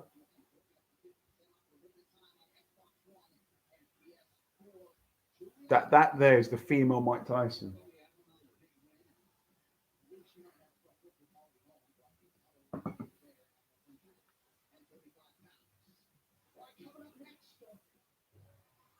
Kind of glad that had that kind of a spectacular finish in that bout. Listen, there is absolutely no shame whatsoever losing to Amanda Nunes. None whatsoever. There's no shame losing to her. I mean, when I looked at the if you guys were to go back to the point of me looking at the ring walk from Amanda Nunes, you could see I shit my pants. And when she done the stare down with Megan Anderson, there was a point where Amanda's looking at Megan's eyes, and I don't know, I can just see the thought process in Amanda's head where she's just thinking about all the different outcomes that she's going to knock her out in. She's just got this still deadpan look, looking inside of her soul, you know. Damn.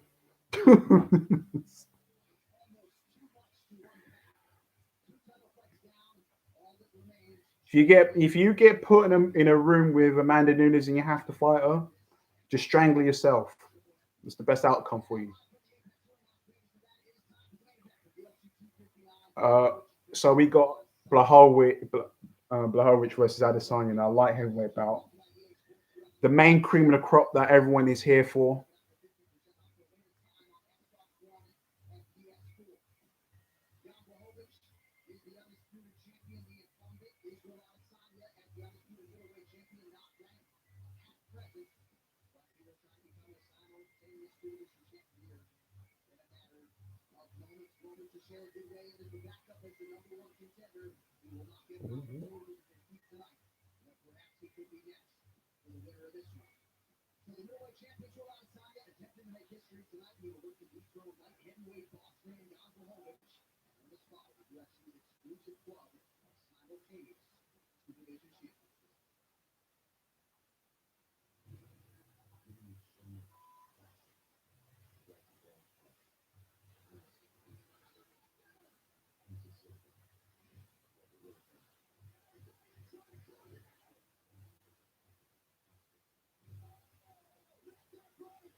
Well,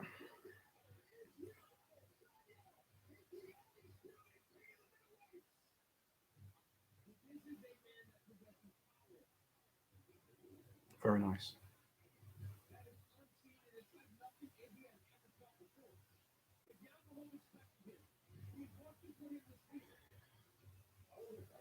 All right, let's see. I'm going with Adesanya again on this. The game that I think Izzy should stick to doing what he's always done, and that's him being a sniper. And I don't know how much of this will play into the fight. It's been put on record that Jan Blachowicz, just before he entered the UFC, that he had problems with his knees, and we all know how much Adesanya likes a good leg kick. So that's got to be that. Adesanya's got to be thinking about that in the back of his head. That could be one of the tools that he can use on Yan. So I think what Adesanya, it's not. I don't feel like it's so much of Blachowicz's hands that you have to. Yes, you have to be scary if you get. You have to be wary of someone hitting you in the face. But Yan has this tendency to throw his punches, but at the end of the exchanges of his punches, he throws these manic leg kicks that just come out of nowhere, and they deal so much damage. So it's almost like Yan knows if he knows if he's not connecting, that's when he'll put in the combination of the leg kick in there. And we saw that against Dominic Reyes, and he just completely tore up um, um, Dominic Reyes's ribs, the right side of his ribs. That is so much the way it looked like he was internally bleeding from that area. And, That was Dominic Reyes, who is someone that fights at that weight regularly. You've got Izzy moving up. He's not even, 205 pounds really. When he weighed in, it was 200 on the dot, and he has to be definitely have to be wary of the leg kicks to the midsection because he will feel them, and those are not leg kicks that Adesanya wants to take.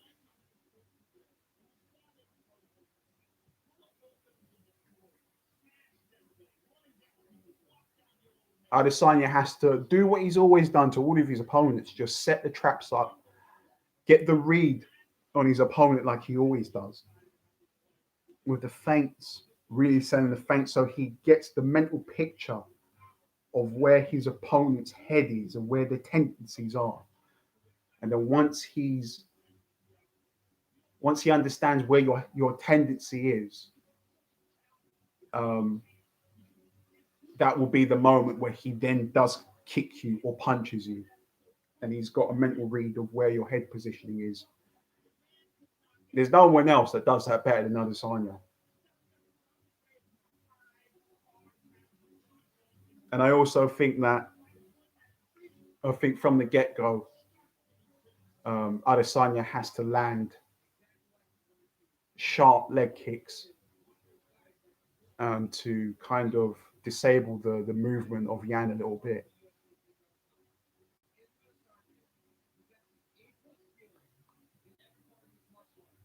And Adesanya should do what Megan Anderson didn't do, and that's stay on the outside, stay with the game plan, low kick, jab, don't rush in, right? Just do everything you can to piss them off and make them think to mentally make them think that they're behind on the scorecards, and that's when you can start to put on the offense of your striking. It's the mental battle of making them think that I'm winning on points. There's nothing you can do, and that's when I can see Yan wanting to move in, and that's where the window will be for Adesanya to catch Jan Blachowicz.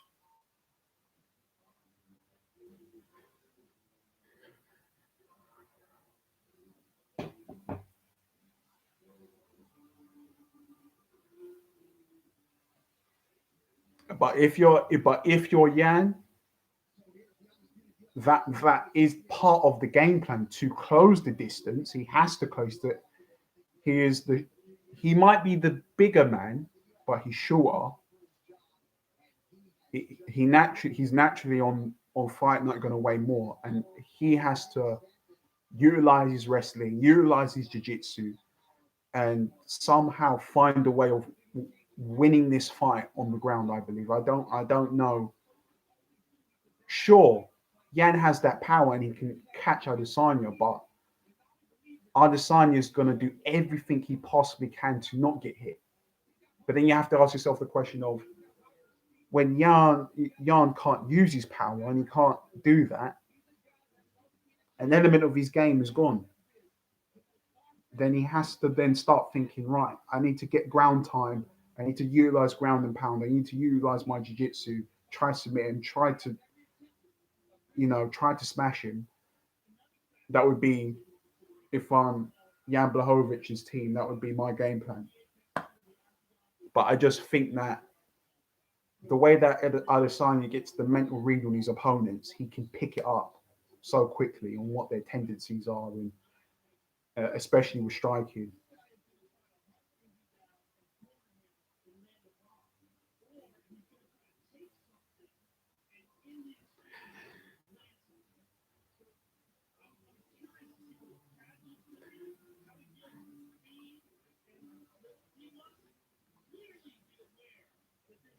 Let's see if the legend is true for the.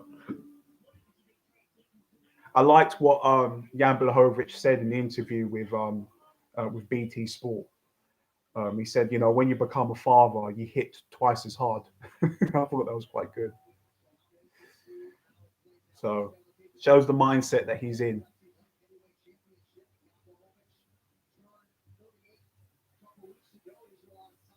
So yeah, Jan Blachowicz is 6'2", Adesanya is 6'4", and Adesanya has a reach by 2 inches. Jan Blachowicz is 78 reach, and Adesanya is 80 reach.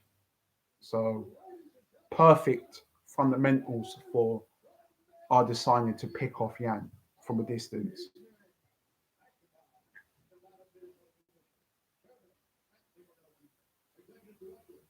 But at the same time, Adesanya can't think to himself, I need to do something spectacular, and I don't know, I need to adopt a peekaboo style and knock him out like Mike Tyson.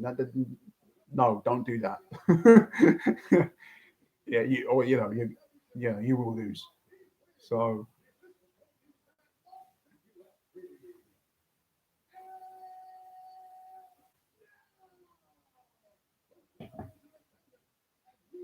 here we go, guys. If you're on the stream, if you are a subscriber to the channel, make sure you leave a like on the video. Helps the channel out. If you're new here, subscribe, turn your bell notifications on. Plenty of live stream reactions coming your way during the Mayhem March month. So you got Francis Ngannou versus Stipe championship bout. You got Dillian White versus Alexander Povetkin, the second fight. So many great fights from boxing and the UFC this month. So anyone new here, subscribe, tell your friends about the channel, engage in the discussion. Hey, there you are. I was waiting for you. There you are.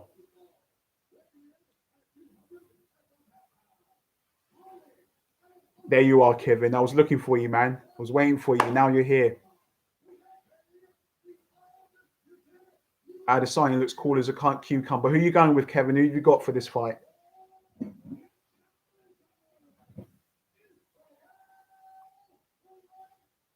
Dude, I'm so bummed over that fight between Peter Yan and Aljamain, man. You're going with Yan.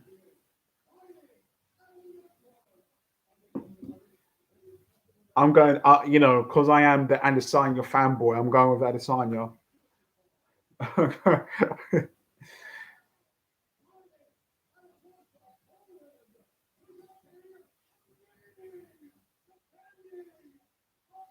Okay, cool. I'll be here. You know me. I'll be here.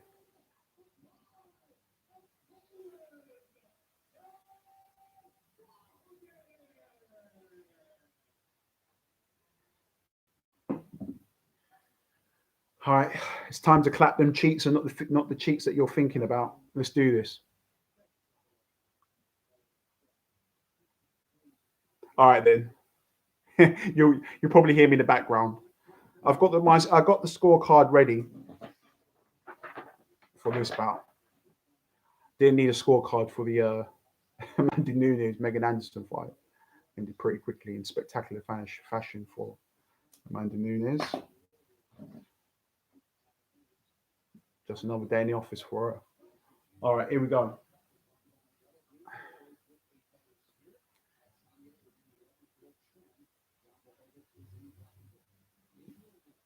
That's it. Start utilizing them leg kicks. Jan Blachowicz has gone on record to say he's been having these visualization training of him pulling off the KO in the second round. That's what he believes. Well, let's see.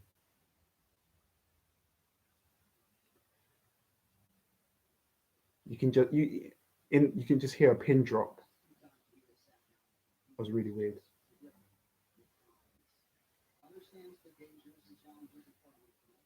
There's a leg kick there. They're equal at the moment on leg kicks. Adesanya's already finding ways of getting getting Blachowicz to be unbalanced from the feints to the leg kicks. There you go. Look, Adesanya's turning up the heat there. Keeping at bay. That's what you want to be. You want to be in that general vicinity on the outside. Don't get greedy. Yeah, just move. Let him come to you.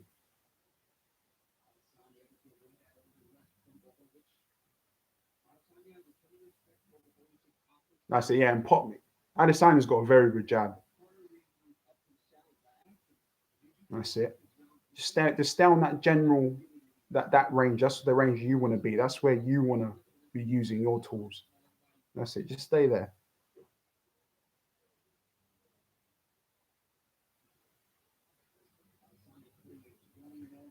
Adesanya's, it's quite interesting.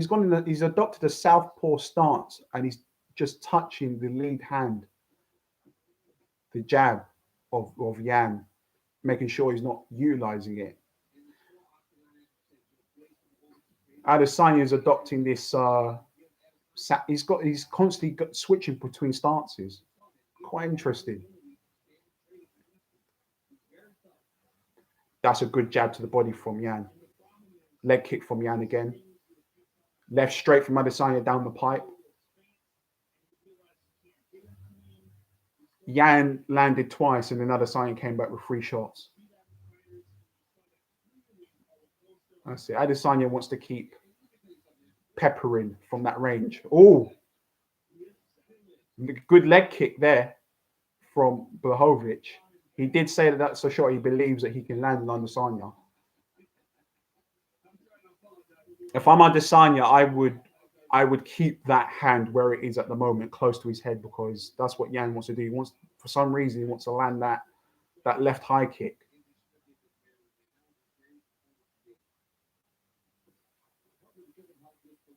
And I think if you're Yan, I think adopting the punches to the body and going to the body can really work in your favor if you're the bigger man in that ring.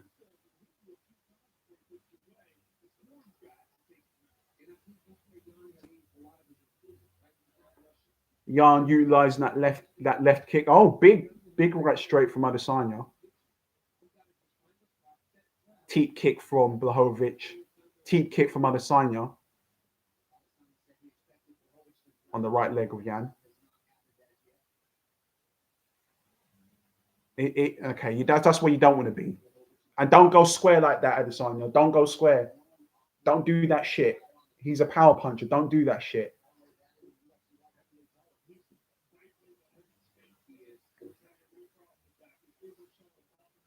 Yeah, that you gotta and be very careful about.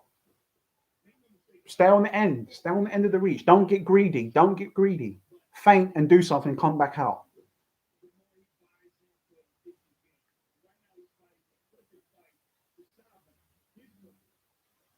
That's it. Leg kick to the bottom. Stay on. No. Don't get. Stay on the end. Stay on the end. Okay. Jab and move. I'm not happy that Adesanya has not been using the jab as much as he usually does.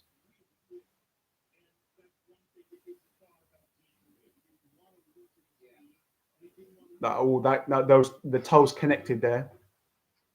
That's a hard round to score, that one.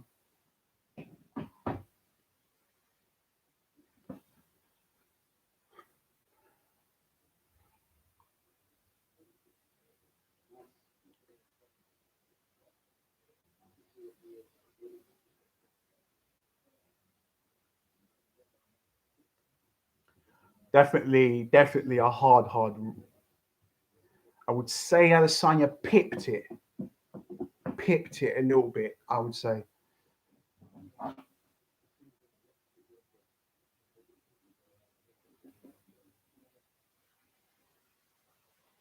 right, we're going to go into round 2 now, guys. Anyone that's new here, please make sure that you subscribe, turn your bell notifications on. Be a part of the channel during this mayhem march. Plenty of content coming your way. Subscribe, turn your bell notifications on. Tell your friends, your pet dog, and your aunt about the channel. Be greatly appreciated. We're heading into round 2 now.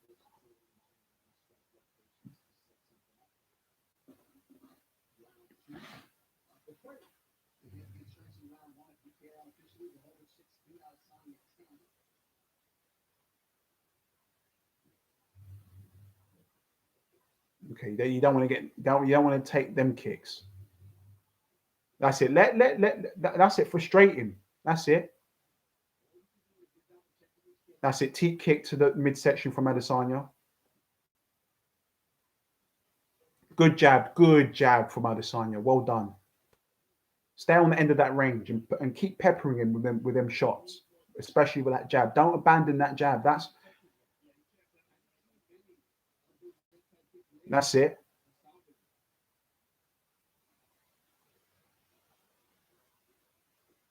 That's it.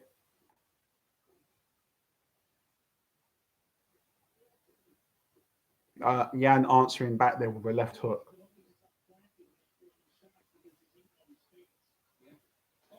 Oh, you don't want to stay there. Don't. Left kick to the body there. Don't want to be taking them left kicks to the body. Yan really likes his leg kicks to the body. You don't want to be eating too many of them. Good move, good head movement.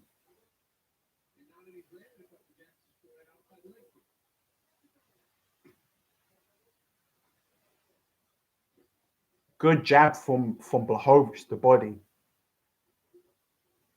Good head movement out the way there from Blachowicz as well. You don't want to get caught there.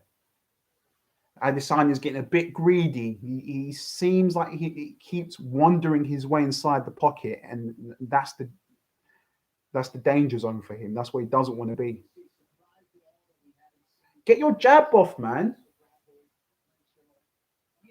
Jab him. Good check from Adesanya. Jab again to the body from Blachowicz.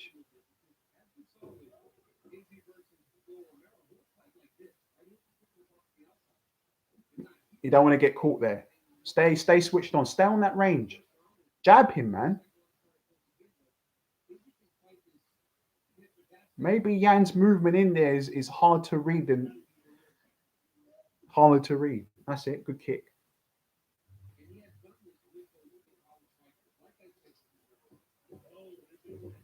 They've gone inside of the clinch here, Blachowicz.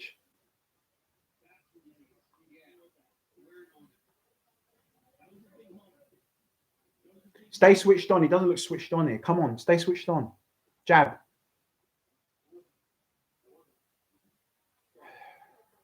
Bro, easy, man. You're stressing me out, man. You're stressing me out, boy.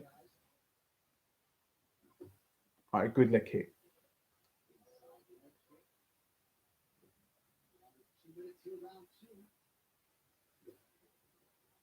You can see Yan is trying to unleash that left straight.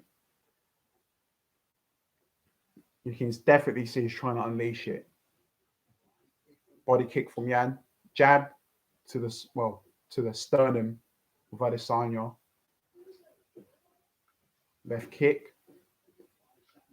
A bit better from Adesanya. Good jab. That's it. Jab. Another one. Come on. He's standing right in front of you. Jab.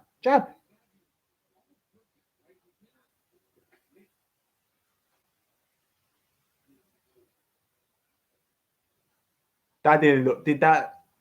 That wasn't. Adesanya just kicked this caught.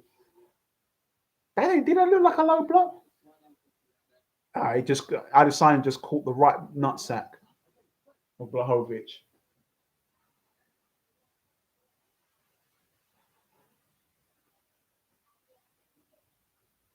That's it. I want to see a little bit more movement like that from Adesanya. That's it. Good jab. More like that. Nice.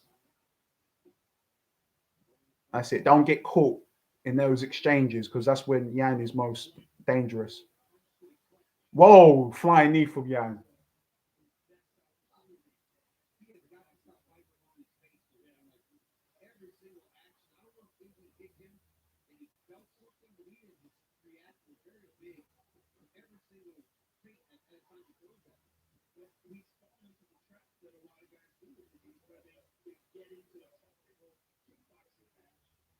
The judges and the scorecards from the announcers have this fight a lot closer than what I'm looking at.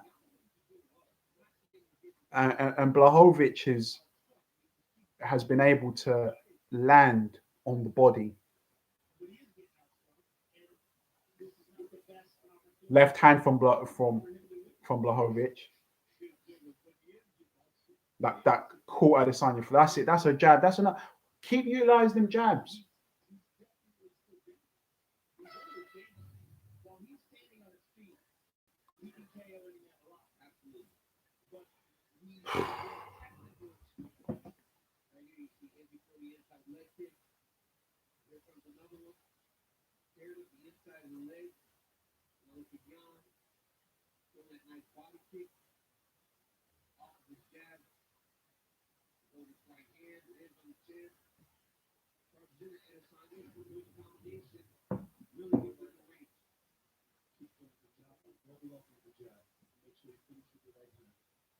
I would say Adesanya picked that round. Again, these judges are saying that Yan is landing more significant strikes. But I think, funny enough, I think one of the determining factors Adesanya has to keep doing is his jab. But for some reason, he looks like he just can't throw that punch. He looks a little bit kerfuffled by the movement of Yan. He's landing leg kicks, but he can't get his striking off.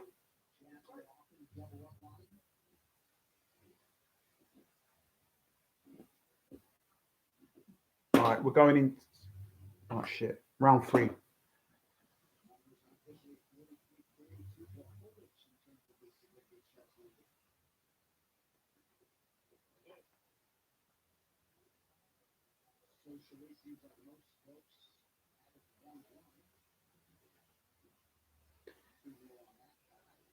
Oh! Touched him with that left hand there for Blachowicz. Shit. Don't let him close the distance.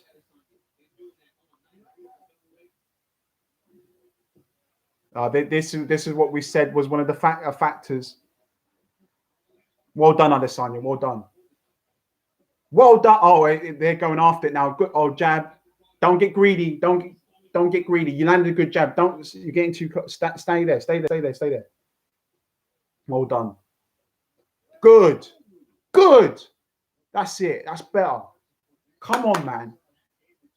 Jab again. That's it. Keep using that fucking jab. Come on.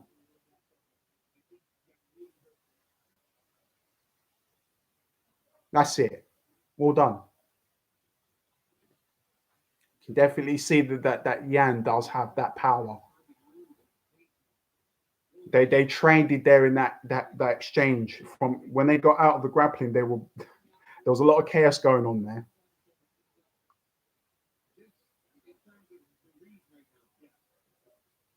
Left kick to the body, left straight.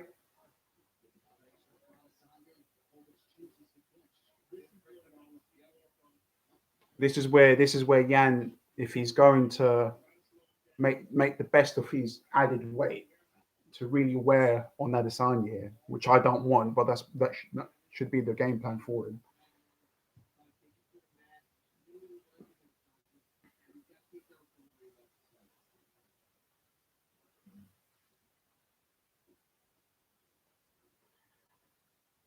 Guys, let me know who have you got winning at this moment in time. Adesanya landing strikes there. Well done. Get your jabs off now. This is where you should be turning the heat on.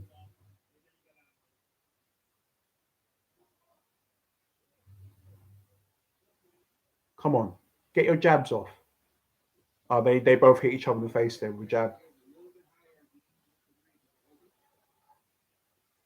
I gotta be honest. This whole thing of Izzy changing his stances is scaring me, because Yan's got very good boxing, and with that power, if you get caught square on, you're not getting up.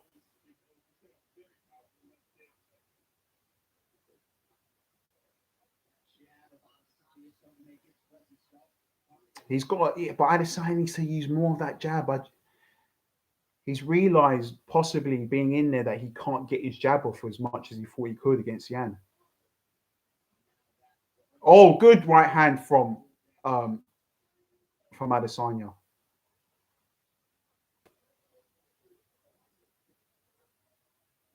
You can see Blachowicz is blowing a bit here. Left kick to the body from Blachowicz, which he likes using, and he's done that. A jab. I don't think that one quite hit. They both jabbed each other there. Jab to the body from Blachowicz. Oh, left hand to the face of Adesanya. Now Adesanya's movement looks like he's deteriorated a little bit.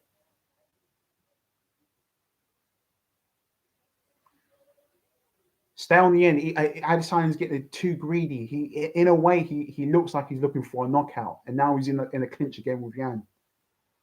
Oh man, this is stress.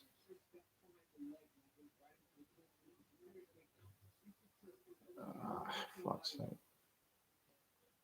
Guys, if you're new here, make sure you subscribe, turn your bell notifications on. Any subscribers are currently watching, leave a like on the video, helps the channel out. Let your family know, let your dog know, let your pet know about the channel. And let's get it cracking lacking.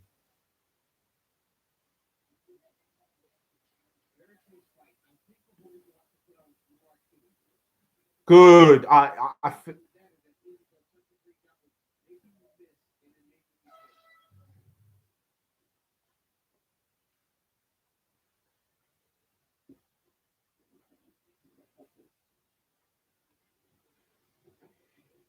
This is incredibly hard. I don't even know how would you guys score that third round? Because you'd have to take into account the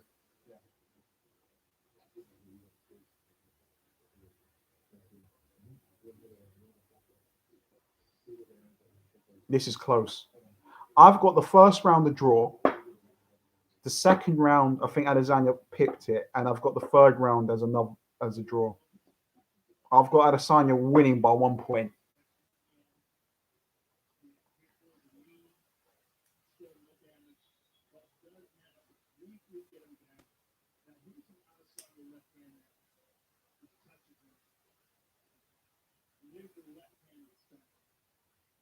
Good parry from Yan there. Boy, I'm getting stressed. I'm getting stressed watching this fight, man.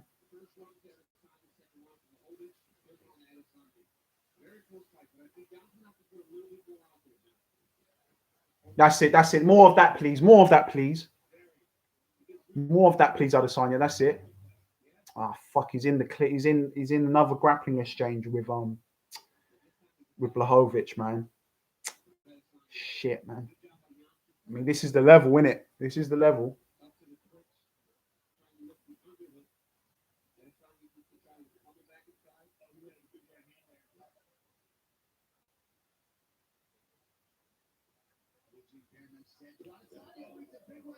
Big right hand from Yan on the temple of Adesanya. Get your man, Yan is getting his jab off, man. He just landed 2 consecutive jabs in a row against Adesanya, man. Blachowicz has got the skills to pay the bills, ladies and gentlemen. Teep kick from Adesanya. Big moving. Yan is hitting Adesanya, but he's hitting him not flush yet. Adesanya's got a way of riding the shot. Well, just before he sees the punch, he rides with the shot, so he's not really moving into the punch. Oh. Adesanya, oh, good right hand there. Well done. All right. Adesanya putting on the pressure. Yan's gone for a takedown. These judges, although I feel like Adesanya's outstruck Yan, they're going to take into accountability the ground time, and how it generally goes is that the challenger can be 3 rounds winning, and if the champion comes back in the last 2 rounds, the judges always give it to the champion. So one thing I dislike about the UFC.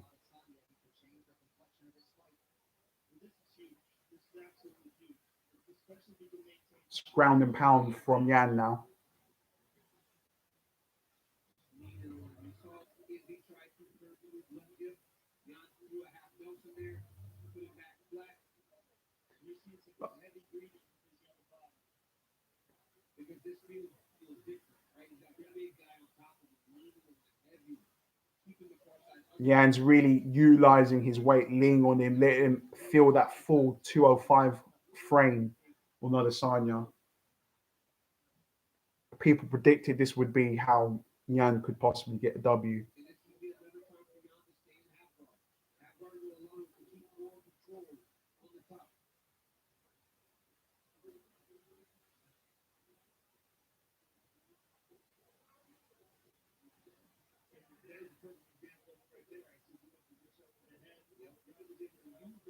Come on, Adesanya, you're gonna have to dig deep, bro. Come on, you're gonna have to dig deep.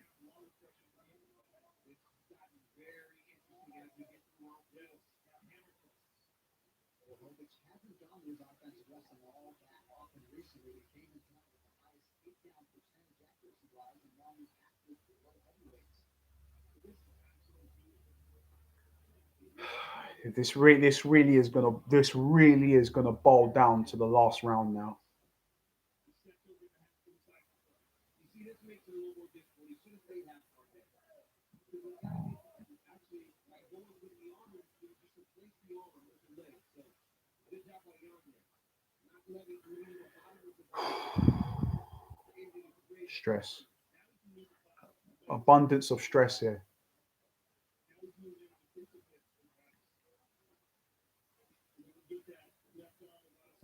Jan has really got his ground and pound off here. Don't show your neck too much against Jan.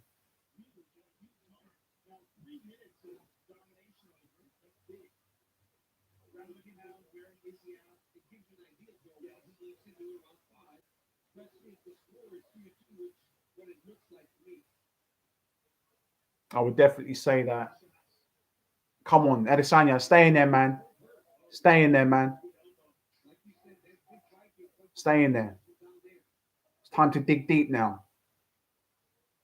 Things are getting very interesting. Could conceivably be 2-2 as we hit our fifth and final round.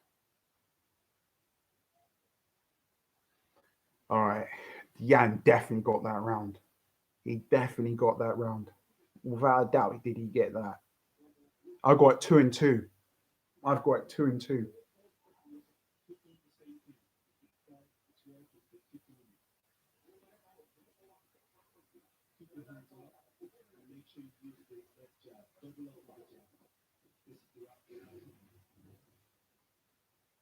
Right in, you see Blachowicz land that straight right hand, knock the belt I don't know, by some factor here. Hold on, I got. right here, watch the same level.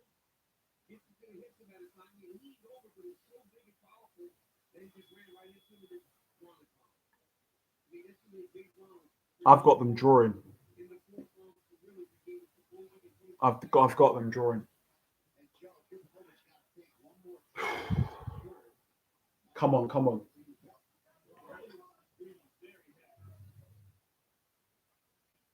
Definitely got them drawing.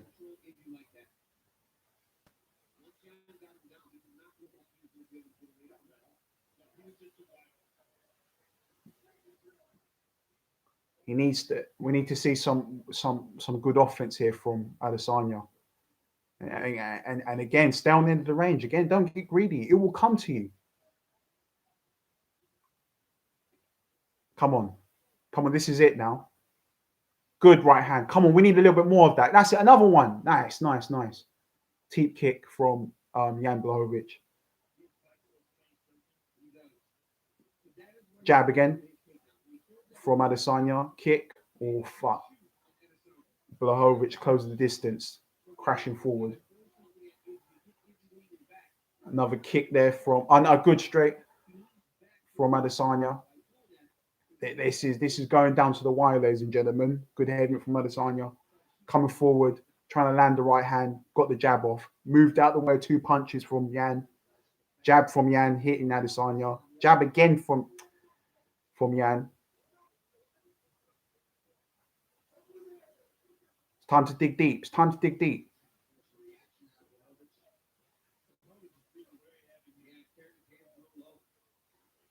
Nice, nice, Adesanya. That's what we want. More jabs and more right hands. That's it. Keep moving your head. Keep moving. Nice. Another kick. Nice. Give him another jab. Give him another jab. Give him another jab. He's standing there. He's planting his feet. He's not really moving. When he goes stiff like that, oh, and he's getting, Adesanya's getting fucking jabbed, man. Jesus Christ. Come on. Come on, come on. Don't look at the fucking clock. Jab. Come on. I don't think Adesanya, very rarely in this fight so far has he been able to land that right hand. Jab. And be wary of the left hand. Stick.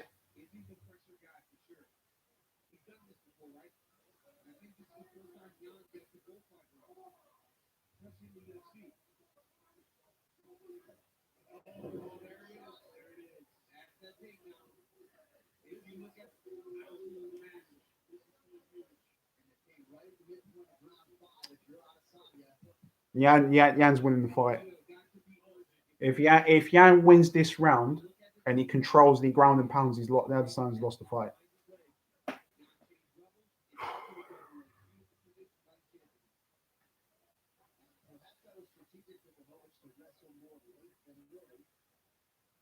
You're gonna have to do. He's gonna have to do a flying triangle armbar or something to submit Yan in this position. Stress, man.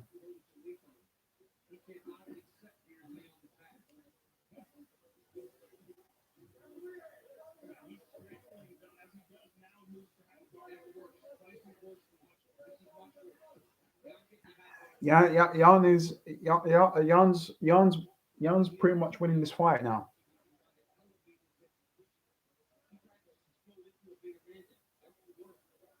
In this fight, Izzy has not been able to utilize his jab, not in the way that we've seen it against the likes of Costa, Robert Whittaker, even against Anderson Silva. He has not been able to utilize that jab.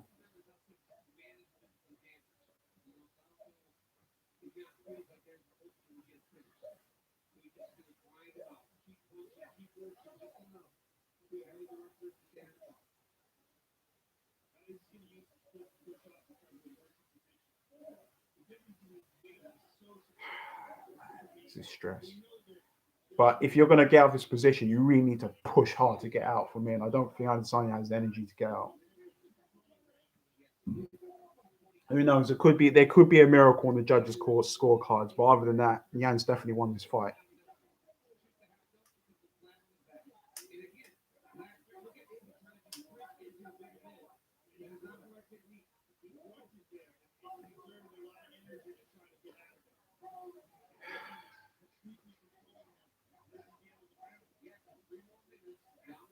Oh shit! Ground and pound from Yan. Oh my god! Shit. Adesanya survived, but he got some ground and pound at the end there. I'm disappointed in Adesanya's performance. Never really got to utilize his jab, man. You can't take anything from Jan Blachowicz, man. Did everything that, you know, to make him feel the frame of being proper 205, and just, you know, getting out of the way of that jab. I mean, God knows. There's going to be a riot. There's going to be a riot from the hardcore fans if Adesanya's won this fight somehow. There's going to be a riot.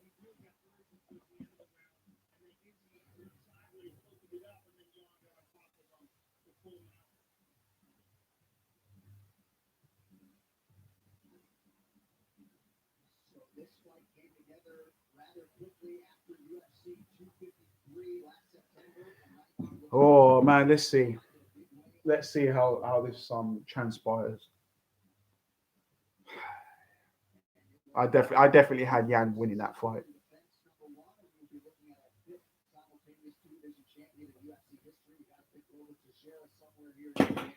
Watching with bated breath as to how these scorecards will shake out. And honestly, John, with Wilbur's fight style, honestly, you'd be excited, right? Because the way he wrestles and grinds guys out, he has to like the chance. There's even impossible, especially after seeing Adesanya round the first time. Taking his sweet time. That is taking long. So Adesanya would have had to have had 3 rounds in the bag through 3 in order to win this fight. If Jan I think there could be some bullshit coming, guys. Get ready. The commentators are talking like as if this is really close, and I don't know why. I think Yan picked that shit. I've got Yan that has won this fight.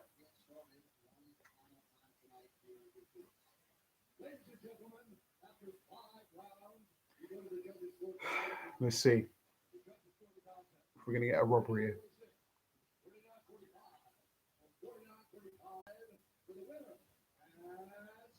Yeah.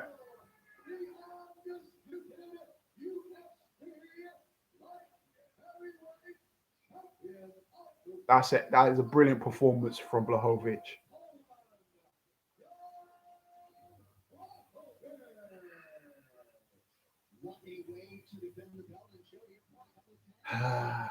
Time to eat humble pie. Time to eat humble pie. Shit. It was the rounds when Jan Blachowicz controlled the fight on the ground. We said that would be one of the factors if Jan could. Fuck.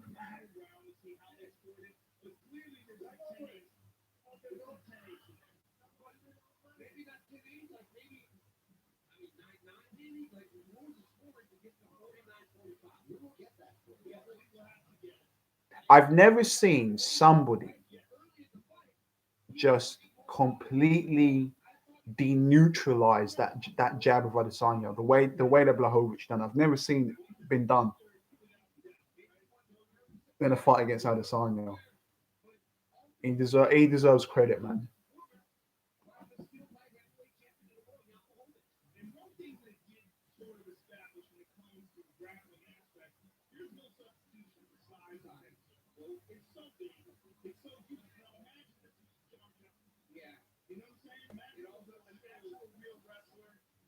It also shows that going up 20 pounds is very difficult. Yes. Right? For someone even as talented as Israel Adesanya to go up and challenge a big Whoever's on the stream watching currently, I'm going to be back. I'm just going to use the toilet and come back home. Yeah.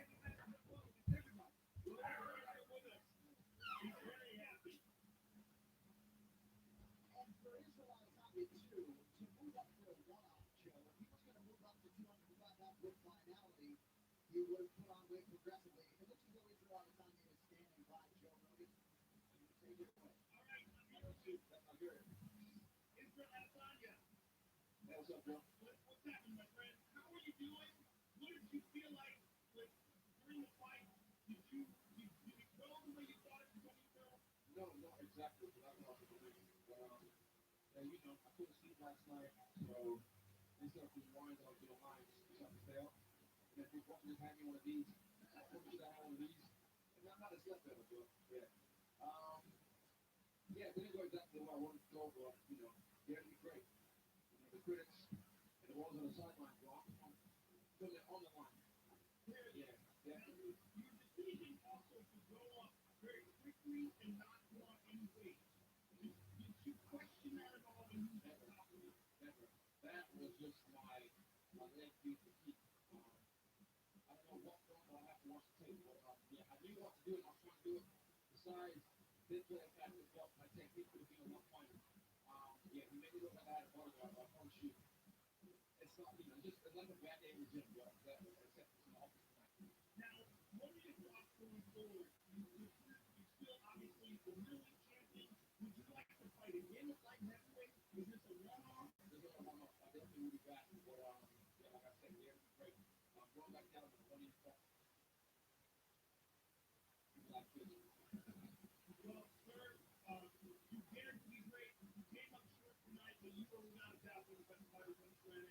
Thank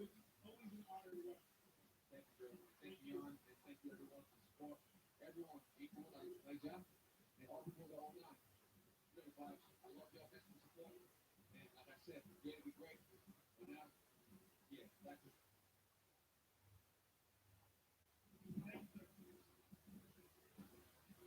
handling his first mixed martial arts setback like the true champion that he is.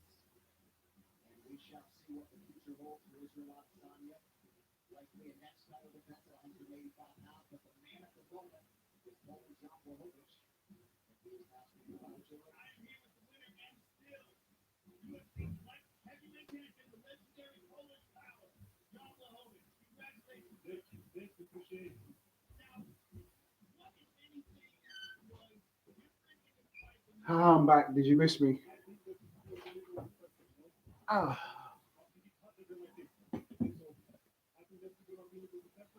See what Jan's got to say. This was something what I don't expect. Now, the third and the fourth rounds, one of the big differences, of course, was the takedown and your ability to completely control him on the ground. I knew that if I take him down, I'm bigger, stronger a little bit, so I'm gonna be, better on the ground. Everybody knows that his ground is not so good like mine, Right. So I had to just wait for the good moment, In the beginning of the fight, he was, best, and he felt that I want to take him down, but after he also, was a little bit tired, so I knew I just had to wait for the good moment. Now, what was the game plan coming in here, and what, if anything, changed? I should do a little bit work more on my left hand, put a bit more jabs on him. I should put more pressure on him. But Kevlar is one and second, So, Wow. put more pressure on him.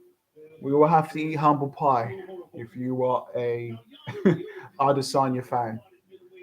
It is what it is. I had Jan winning that fight. I always fight like I don't know why. I felt like When I was a Latin fighter, I felt like fighting 91 kilograms, but first round I had it really close. Nothing in that first round really. Depending it when it's that close, you need to take into consideration like what are the actual shots that are landing, what punches are just glancing by. Those are all the factors where you're thinking about who should I give it to. But overall, first round I had it as a draw. I had the second round Adesanya winning. I think he got his leg kicks off and his offense a little bit better than Jan. And he probably in that round utilized his jab a lot more.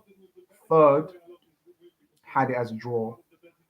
But into the fourth and fifth round, that's when you saw Blachowicz getting the control on the ground, the ground time on the floor on the canvas. Had it 4 and 5, 10-9 to Blachowicz, and him winning. So The winner and still light heavyweight champion of the world. thank you. I deserve for respect. I'm the true champion. You were the true champion before this, you're the true champion now. Congratulations, sir. Thank you. Jan Blachowicz remains the undisputed UFC light heavyweight champion of the world. That post-fight interview was brought to you by EA Sports UFC 4. Shape your legend in EA Sports UFC 4. Get up to 50% off for a limited time on Xbox One and PS4. UFC 259. Blachowicz versus Adesanya. what would that mean for Adesanya then? He's going to go, his next move obviously will be going back down to middleweight to fight. But it still was an extremely close fight. And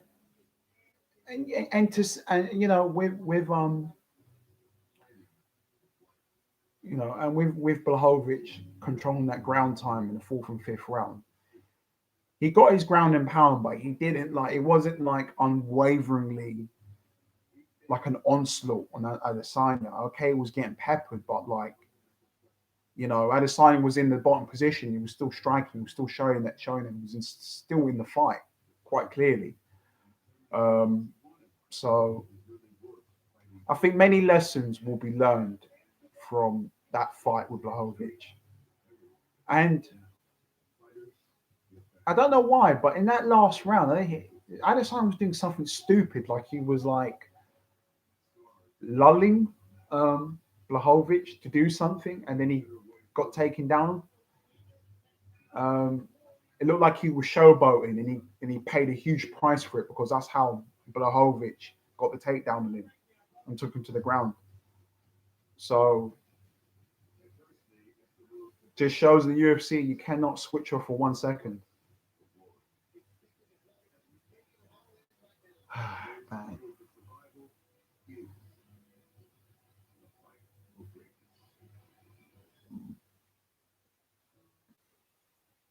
But guys, I'm gonna end it here because it's 6:30 here in the UK.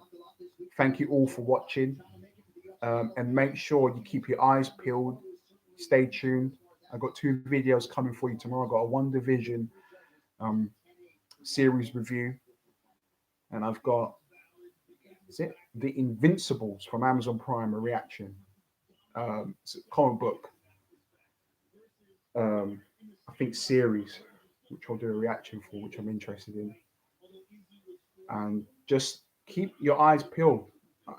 I'm going to try and make sure I'm going to make sure I'm going to give you guys plenty of content throughout March. So hopefully you're all going to stay around and stay in check for that.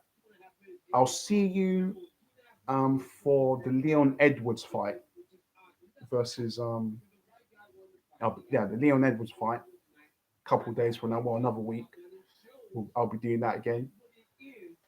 And let the mayhem month of March continue. Guys, thank you all for watching, and I'll see you in the next one. It's like Kevin, thank you for joining, man.